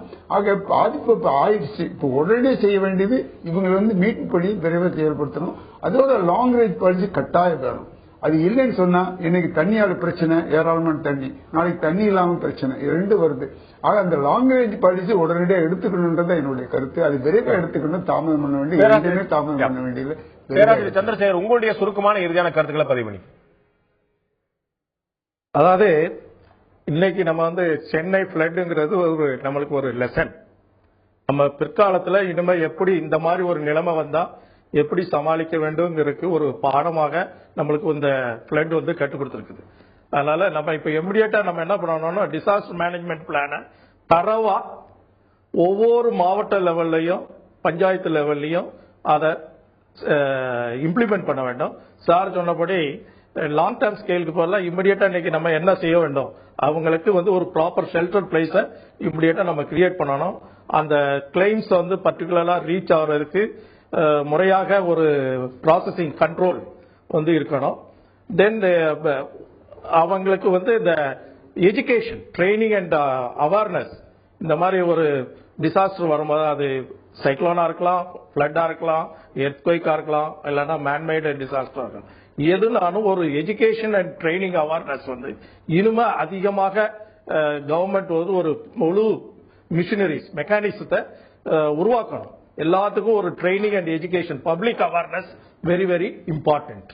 அதுதான் இன்னைக்கு வந்து நம்மளுக்கு வந்து அவேர்னஸ் இல்லாதனாலதான் எப்படி நம்மளை வந்து பாதுகாத்துக் கொள்றதுங்கிறது தெரியாம இருக்கிறோம். இண்டிவிஜுவல்ஸ் வந்து responsible for their own safety, அதை நம்ம மனசுல வச்சுக்கணும். நன்றி. நன்றி திரு காமராஜ். நன்றி, உங்களுடைய கருத்துக்களை பகிர்ந்து மிக்க நன்றி. நிச்சயமாக இவ்வளவு பெரிய கடுமையான ஒரு சேதாரம், ஒரு கடினமான காலத்தை நம்ம வந்து கடலோர மாவட்டங்கள் முழுக்க கடந்து கொண்டிருக்கின்றன.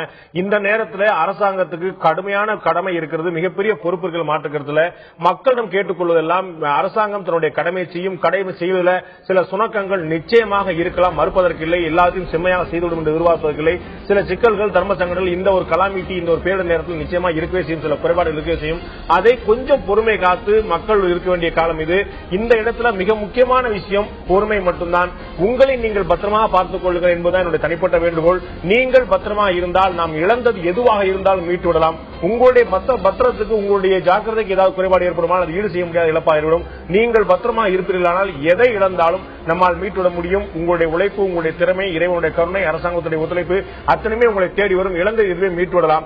நிச்சயமாக நீங்கள் உங்களுடைய பத்திரத்தை, உங்களுடைய ஜாக்கிரதை, உங்களை நீங்கள் பத்திரமா பார்த்துக் கொள்ளுங்கள். உங்களுடைய தனிப்பட்ட வேண்டுகோள். அரசாங்கத்துக்கு நிறைய கடமை இருக்கிறது, மக்களுக்கு நிறைய பொறுமை தேவைப்படுகிறது. இந்த இரண்டையும் இணைக்கும் பாலமாக தந்தை தொலைக்காட்சி தொடர்ந்து செயல்படும். இந்த நிகழ்ச்சியில் கலந்து கொண்டு கருத்து விருந்தினர் 3 பேருக்கும் நன்றி. பார்த்த உங்களுக்கும் நன்றி நண்பர்களே. மீண்டும் இன்னொரு நிகழ்ச்சியில் சந்திப்போம். அதுவரை நன்றி, வணக்கம்.